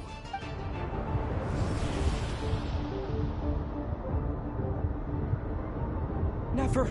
Your eyes are bleeding. Soon you will be powerless to resist. Oh, and no. then I will reduce you to dust. But that dust will plague your memories. Come on. Keep holding on. Any other tricks up your sleeve? Let's see them. As entertaining as they are. You've backed yourself into a corner. You don't fool me. I see your fear clear as day. I have to stoke his rage. Make him unleash everything. You fear what you could never defeat. You fear the thought of never being able to save your beloved. You cannot win the fight against fate, Rarir. Is that what you think? Well, now it's your turn to feel afraid! You fear the sound of your own name? Is it us you hate? Or is it what you've become? Let's see what becomes of you!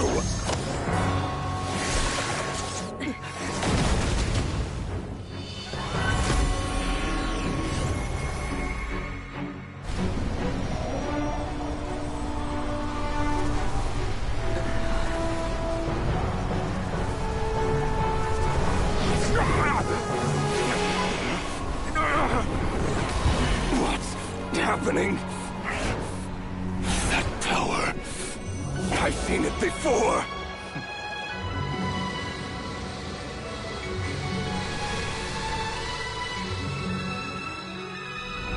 His power is on another level. We'll need to use an alchemical array to convert his power into a usable form. Then quickly channel it into Columbina, rendering her powerful enough to compete with him. I'll join you. I can help. If I release enough abyssal energy into a confined space, it'll create a potential difference, allowing us to extract a huge amount of elemental energy. Next, I'll synchronize with everyone's minds using Pyro, then give you temporary access to their abilities and fields of view. But it won't last long. Can you see? Well enough. So, we have a student of Gold Rheindotter in our midst.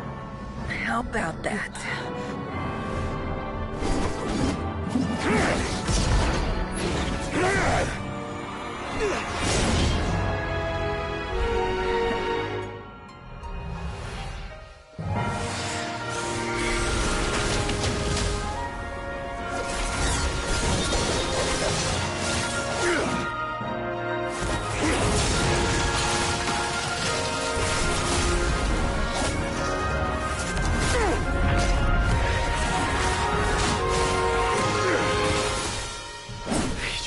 my own power against me? Just like how you stole Kuvaki. Look familiar?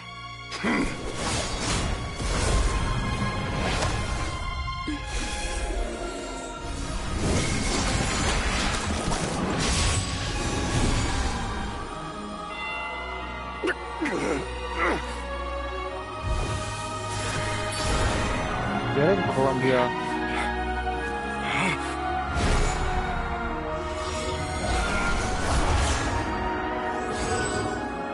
Don't you realize? You don't have the power to hold that gate open! I don't, but someone else does.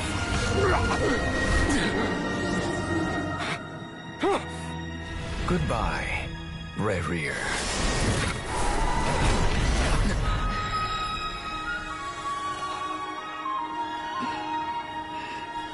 We won.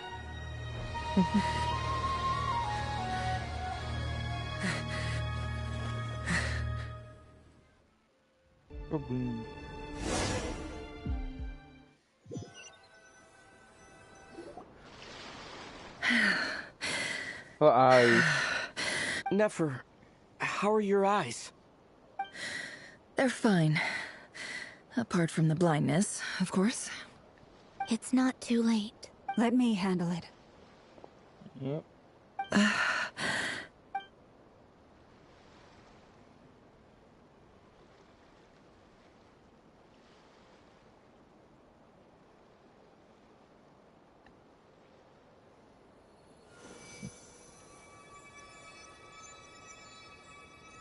Miss Nefer. It's not like you to lose your composure. That was the most reckless thing I've ever seen you do. Reckless how? The situation was critical. Our lives were at stake. We had to do something. Even so. Okay. I guess you're right. Under the circumstances, it was a wise decision. You traded your eyes for an incredible victory. In business terms, I suppose that's a huge return on investment. I'd be hard-pressed to argue otherwise. Still, I don't like this outcome, and I don't want you to lose your sight for good. People suffer when they make sacrifices they shouldn't have to make. Whether that means faith, strength, or in this case, your ability to even see. I had hoped you could win without sacrificing so much as a single hair on your head. Thank you. Really. All done. Don't try and open your eyes just yet. We'll see how you're doing in a couple of days. Until then, please follow your recovery plan to the letter. I'll send full details through Yehoda. For now, just get yourself home, relax. My dear friends, we have fought bravely and achieved a spectacular victory. A dark cloud has been lifted from the skies of Nodcry. All in this land will be grateful for what you have done. The moon will remember this day. Thank you both.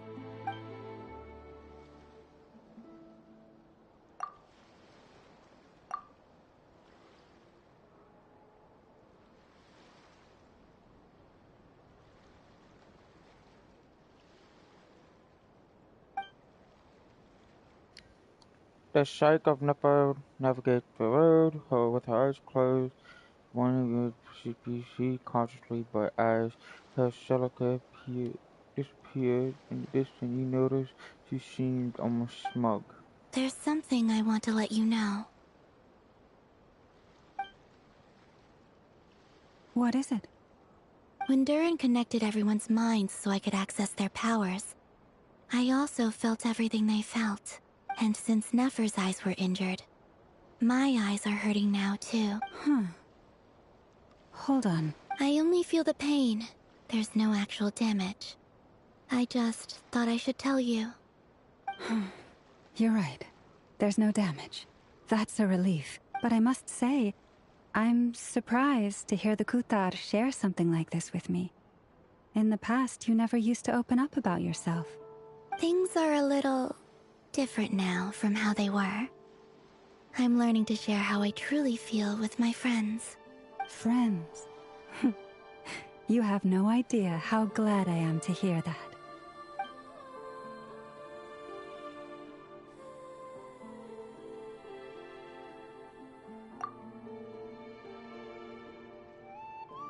I didn't read the other one, so one by one, your teammates report to inform you that everything is under control at Llama's instinct. You lay down. You fought one frontline against real, but now you need a rest. ...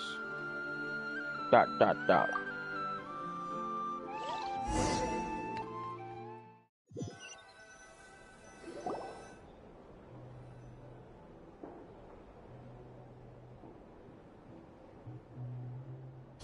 You're awake!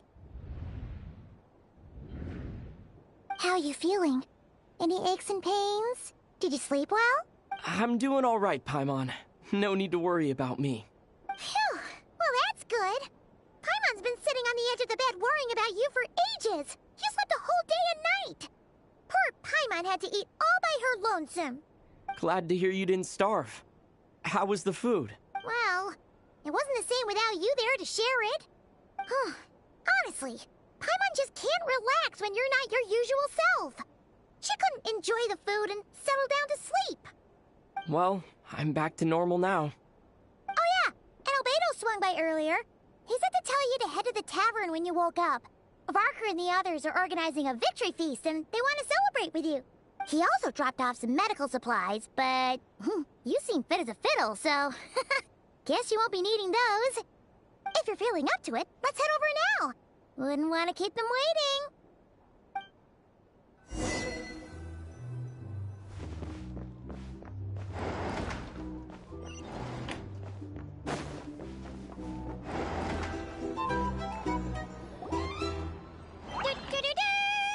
We're here!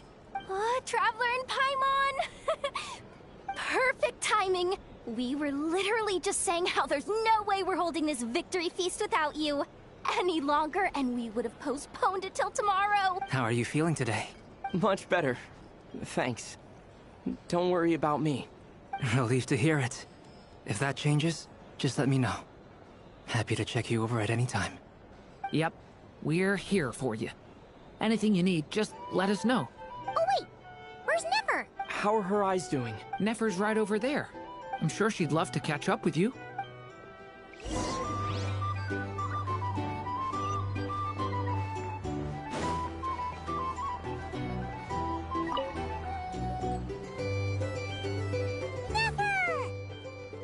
Traveler, Paimon, are you recovering well? Turns out that moon chanter has some real talent after all. My eyes were mostly recovered after just a couple days' rest. I can actually open them again now. Yeah, but you gotta be careful. Lauma says not to strain your eyes while they're still healing. Yes, thank you. I'm well aware. Yehoda, could I borrow you for a moment? I could do with an extra pair of hands. Oh, sure. Coming. Did you hear that? I gotta go help Lauma for a second. You guys chat among yourselves. I'll grab us some drinks on the way back. Paimon, you still like them sweet? You bet! Make it extra sweet, because Paimon's earned it! Sure thing!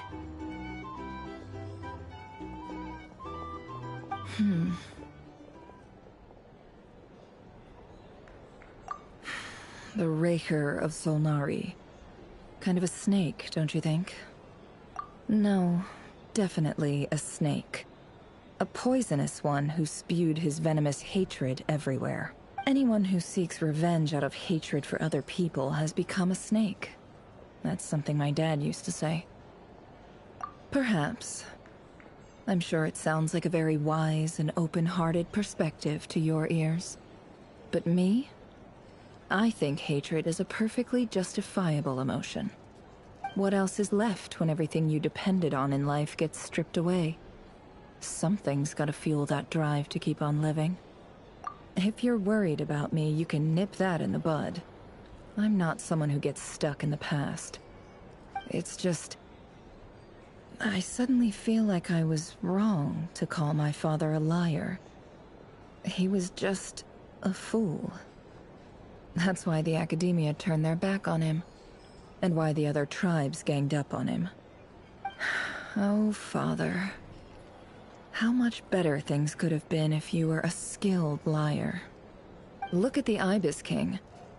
Thoth is a fiendishly cunning liar. And yet, strangely, he feels more like a father to me than my real dad ever was. He's never brought it up, but I'd bet he feels the same way.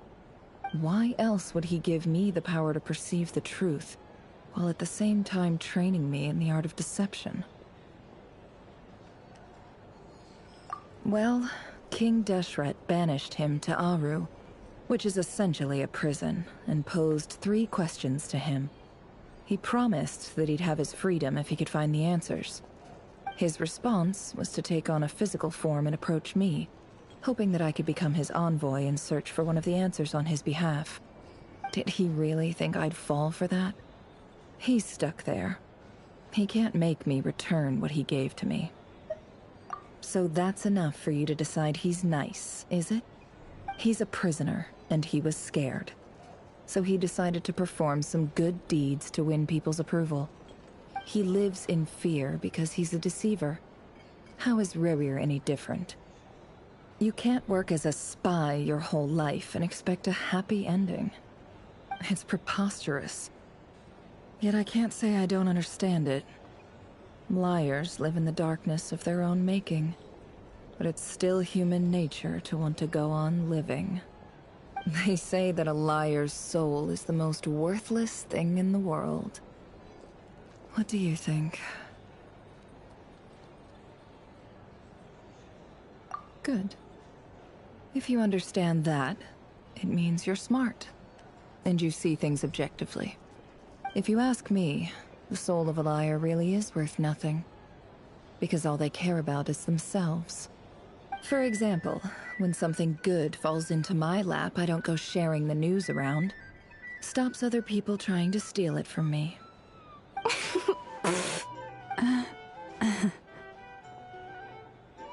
So be it. They have sharp ears. I can't keep anything from them. Oh, is that what it looks like? Well, you all know my past now. And I can't simply eliminate everyone who knows too much. So I guess I just have to put up with you. For the foreseeable future, at least. When you find yourself in a situation you can't control, the safest play is to keep calm and start monitoring everyone involved like a hawk. In the intelligence world, you need to have a sense of perspective and play your hand accordingly. If you understand what's at stake, please ensure my secret is safe with you. I trust you'll respect my wishes as a friend. But don't forget, I will also be watching you like a hawk. Very good. Oh wait! Now that the panic's over and we've all calmed down, Paimon suddenly remembered something. After all that build-up, our mystery ally never showed up even once!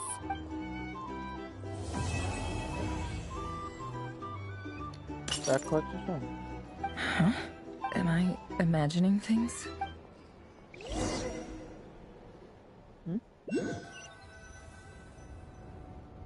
So, that close colleague who stayed behind with you? What's he been up to recently? Don't know, don't care. I get more normal human interaction from hanging out with Bosco 2 than him. Although, now you mention it, he hasn't bothered me in a while. If he's disappeared without a trace, it's the biggest gift he ever gave to the world. But I somehow doubt that's what's going on. He won't lie low forever. So we'd better stay on guard.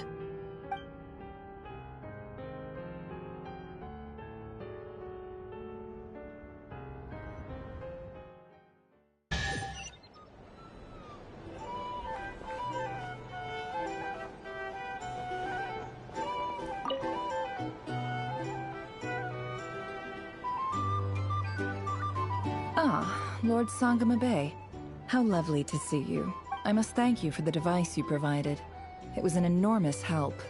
Would I be right in thinking that it was developed by the Academia? Why come and ask me when you clearly know already? I mostly came to thank you. That's more like it. A little gratitude goes a long way with Lord Sangama Bay. Play your cards right, and you might even stand a chance of becoming my long-term supplier. The chance to work with such a kind and charitable investor as yourself would be a great honor for the Curatorium. Huh? Charitable? Who said anything about charity? First I'm hearing about it. Let's see. The first plot of land you purchased in Nodcry, your desert interests, and... Stop! What do you think you're doing? Exposing my investment is... It's nothing to hide from. They're all perfectly legitimate investments. And some of the land you purchased was with the intent of building a sanctuary? Yes, I heard about that too. How? You're a curious case, Lord Sangamabe. You don't like people finding out about your good deeds, do you? But I'm afraid no matter how hard you try to keep things under wraps, where there's a will, there's a way. You did it for Sumeru, didn't you? It was empty land that was gonna go to waste otherwise. I figured if I built something there, it might at least get some use in an emergency. Disasters are capricious things. They strike without any warning. I've lost family to a disaster before, and I don't want to lose any friends or business partners if I can help it. My elder sister used to dream of finding a sanctuary.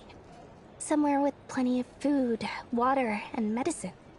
Where everyone could live happy lives. It was something I looked into, but after discussing things with the Dendro Archon, I decided on a more effective strategy. The tech people handled the tech, and Moneybags provided the Mora. It just made the most sense. It's a pity that so few people know the truth about you. Everyone says that you view everything in terms of Mora, and all you care about is growing your own wealth. So, what's the problem with that? Everyone wants to be rich. It's human nature. So yes, I love Mora, and it's nothing to be ashamed of. But surely you have dreams of your own, beyond just making Mora. You don't get it, do you?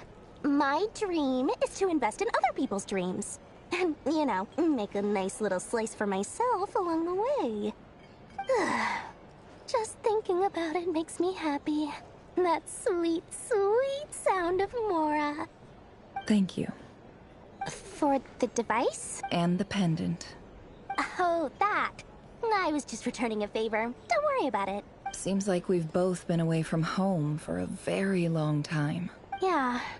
So long that I barely remember what my family even looked like. That would be your mother, father, and sister?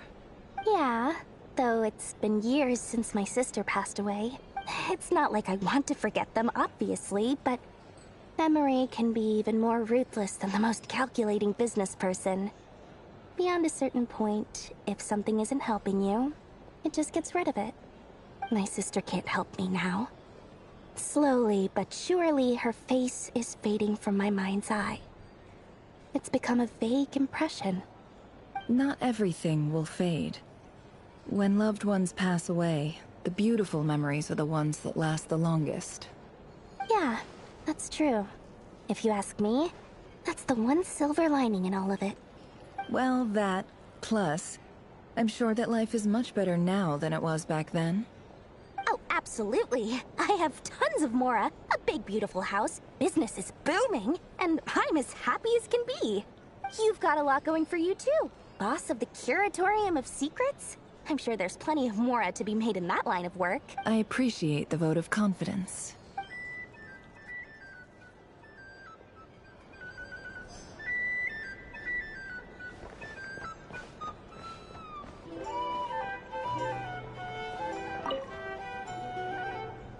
How have you been holding up? Any adverse reactions? If you start to take a turn for the worse, make sure you tell me right away. You don't need to worry about me, Grandmaster. I'm fine. I mean, I barely did anything, so... What? You're too humble, young man. You played an indispensable role in the battle for Nodcry. We can't thank you enough for your support. Sometimes, when people praise you, it's because you deserve it. The best thing is to accept it calmly and with grace. It's important to learn how to respond to words of admiration. Let's do a quick demonstration. Albedo, that was an incredible feat of alchemy. The pressure was on, but you worked flawlessly at lightning speed to get the job done. Thank you. I can't take all the credit, though. Durin played a big part in forming the alchemical array. See? Did you catch that? A masterclass in how to take a compliment. Okay, yeah. I did work pretty hard to help prepare for the battle. No point denying that. Hey, you guys! Hey, look who's bounced back. Looking good, Traveler. Seems like you've recovered. You won't need to take any more medication. Can I get you a drink? Huh? You know how to order at a bar now? You've sure learned a lot recently. Handling a drinks order is ridiculously simple compared to alchemy. Don't worry, I'll blend into society yet. Paimon believes it. You're clearly a fast learner, just like your brother. To be totally honest, though, Paimon didn't quite follow all the details when you first explained the plan to us. Don't worry, that's completely understandable. Unless you're a student of alchemy, it's hard to grasp the principle and how the process works. To put it in the simplest terms, we saw how our enemy stole the power of Kuvaki. And that gave us the idea of stealing his power to turn it against him. When facing an enemy you have no hope of defeating, it's best not to engage them in battle. So, instead of looking for a way to overpower him, we decided to help Columbina get strong enough to at least stand up to him in a fight. For this to work, we had to analyze his modes of attack, confirm who his main target was, and make sure that he wouldn't go beyond the range of the alchemical array. For added security, we prepared a total of 4 arrays. But to mitigate the impact of the battle, we identified one location in particular as the ideal spot, which is where the confrontation took place. The alchemical array absorbed his abyssal power. Then Durin processed it to render it usable by Columbina. That power enabled her to do what would otherwise have been nigh on impossible. What surprised me was that Dainsleif actually agreed to join us.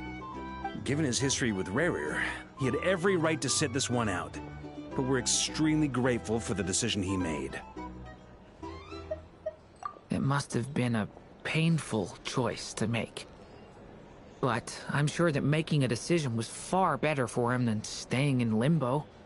Absolutely. He was torn between 2 paths, but in the end, he made his choice and stuck to it resolutely. He doesn't strike me as the sort of person who'd stay trapped in limbo for long. Anyway, however you cut it, everyone gave a stellar performance. And now, it's time to kick back and celebrate.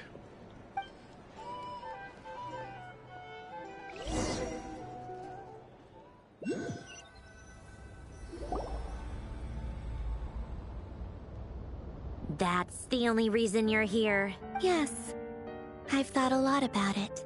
And I've realized that you, me, and Arlecchino should be friends. I think this is very important. So I felt I had to come and tell you. Well, this is a new one. I'm so moved. I can't even hold my teacup. If that's all, you can leave now. Do you not want to be friends with me? Or is it that you prefer being co-workers? What is this, Columbina? Are you deliberately testing my patience threshold? Right now, my politeness module is active. But if you say another word, I swear I'll shut it down. If your politeness module was active, wouldn't you say the word please at some point? Paulownia, please see Lady Columbina to the door. Will you still invite me to your next tea party? What? Yes, I think you will. Bye-bye, dear Sandrone.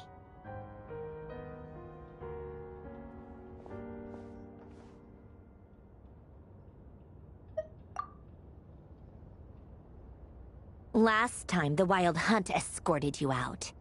Would you rather I handled it myself this time? We just wanted to, see how you were doing now that it's all over. Why? Out of concern for my safety? I hope you didn't seriously think that the Rahier of Solnari would be able to lay so much as a finger upon me, given how prepared I was. Mostly because you kind of helped us out, so we just wanted to check you were okay. Looks like all your robots are fixed, huh?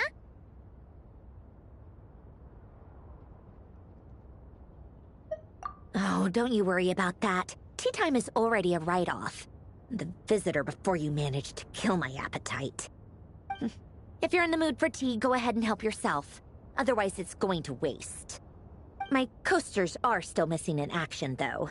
Use this notebook instead. Whoa! Pretty hefty notebook. Look at all those calculations. You can ignore those. They're just dumb scribblings. I doodle and write in my free time. Sometimes I remember the distant, dreamlike past. Sometimes I imagine the far-flung future. And other times, I grit my teeth and note down all the crazy nonsense going on in the present. Some people do the crosswords in the newspaper. This is my equivalent of that. Trying to predict the future is like daydreaming. And writing about the present just makes me furious. The past is my favorite. If nothing else, it's already set in stone, so I don't have to rack my brains trying to figure it all out. Huh. Although, having said that, the only vaguely interesting memory in my past is probably that guy they call Lord Artificer. Who else? Pretty much all the mecha and Fontaine are his personal handiwork. Wait, are you saying you know him? Like, personally? As a friend? I mean, I guess we were friendly enough. Yep. In fact, I'm probably the only normal person left who knew him at all. We used to chat occasionally back when he was still around. Before he passed away, he asked me to destroy all his manuscripts.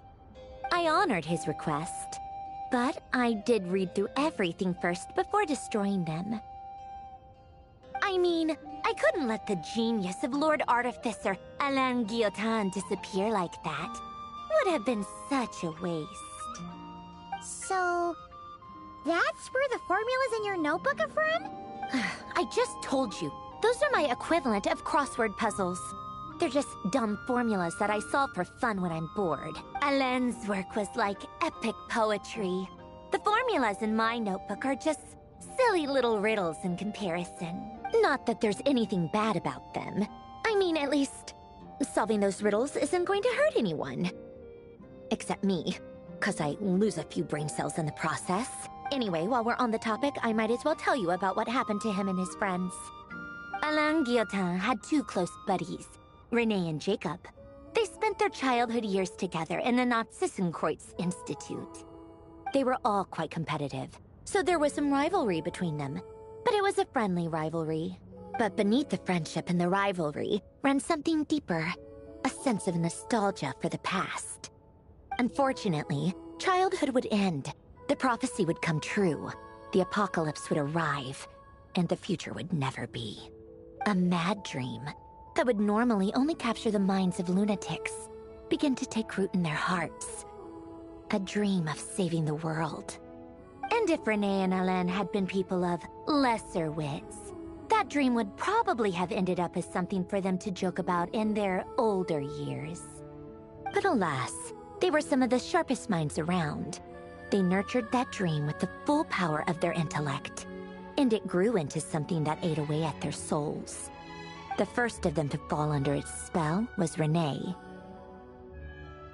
Against Alain's wishes, he persisted in experimenting on a mutual friend of theirs to try and save their life. Alain did not approve and parted ways with Renee. It's complicated. Alain wanted to believe that Renee only did what he did for the sake of their friendship. But when he told me about what happened, I could tell he still had some suspicions about Renee's motives.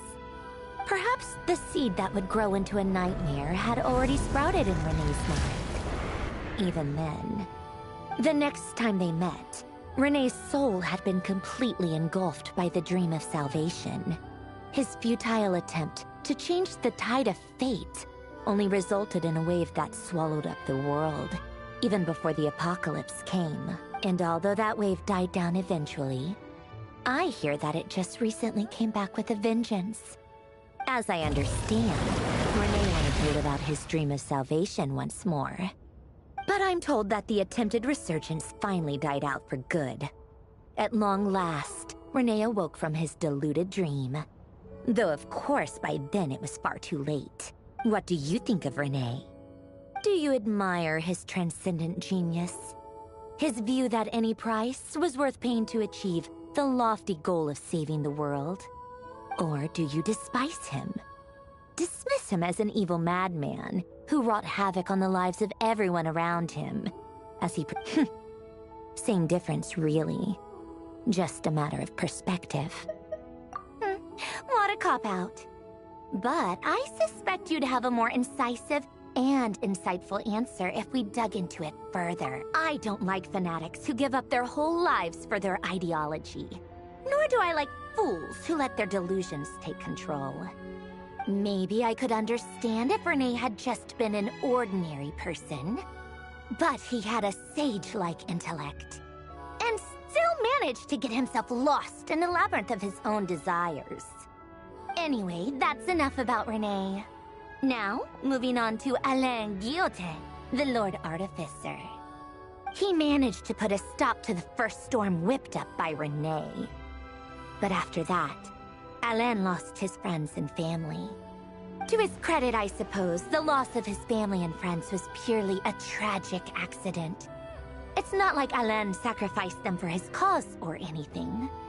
After that, the only thing supporting his work was the same dream that had dragged his closest friend down to the abyss.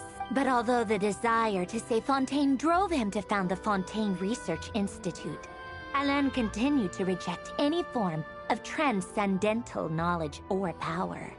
He was suspicious and fearful of it, having seen the way it had affected his closest friend. I think that formulas and machines derived solely from human intellect were the only thing that gave him a sense of spiritual comfort. Yet Alain's intellect was simply too great. It barely left him space to breathe in his lifetime. Once he realized that the end of his life was approaching, he finally accepted the truth. The Nazissenkreuz Institute needed someone, and a human being, to see its story through to the end. He quit working on his formulas, trading them in for the fairy tales that had played such a formative role in his childhood, but which he barely touched in his adult life. He told me that the director of the Nazissenkreuz Institute used to read those fairy tales to the children as bedtime stories. Apparently, they worked wonders at sending kids off to sleep.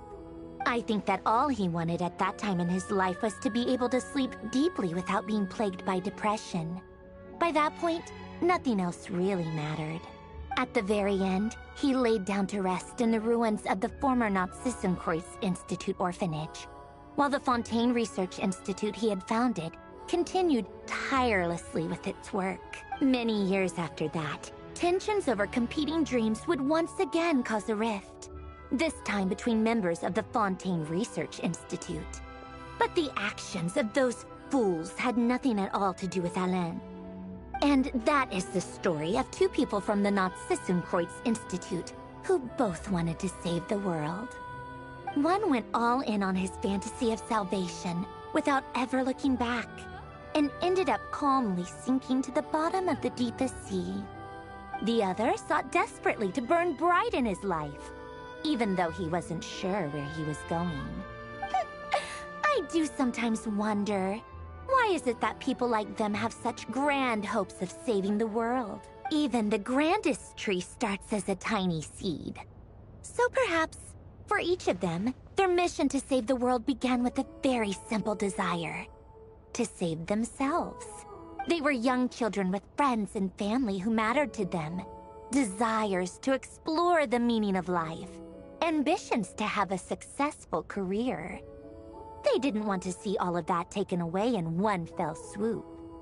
Or maybe they just wanted to find something to anchor themselves within the chaos, to stop them getting quietly swept away by the storms of life. But instead, the search for their own salvation took them down the rocky road laid out by fate. Do you think the desire to save oneself is enough of a justification to try and save the world? Sensible answer. Glad to know you've got your head screwed on straight. Alain would disagree, though. I asked him the same question back when he was in his prime, putting all of his energy into his work. Yes, it's enough. No elaboration, just a quick, short answer before getting right back to his work. He was always that way. All Right, tea time's over. I owe Arlecchino a favor for telling me these stories. I'll have to bring a whole sack of gifts the next time I visit the House of the Hearth. I'm gonna go tinker with Polonia now. You guys can do whatever you want, as long as it doesn't involve interrupting me. Polonia, exit hibernation mode. Begin diagnostics.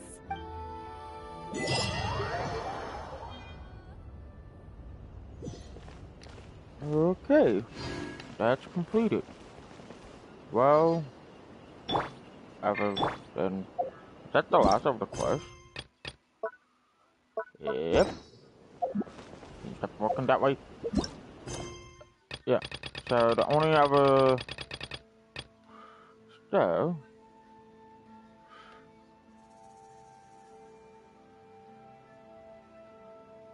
Okay. Alright. I'm going to put it to the end of this quest. So, I hope you guys enjoyed the quest. It was fun.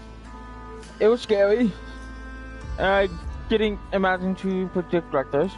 I don't really have other stuff to do on here other than trying to level up my character, but that's also time consuming.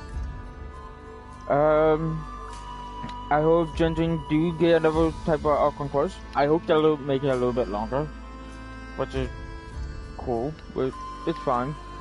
Enough of me blabbing. I will see you guys next week. Yep, next week. So, Wednesday and Friday, I don't know what I'm going to be doing, but hopefully I've planned it beforehand. Enough of me. I will see you guys next week. Don't forget to subscribe my channel, and don't forget to follow me on my social media. Press also Twitch and hit that like button. So, I will see you next time.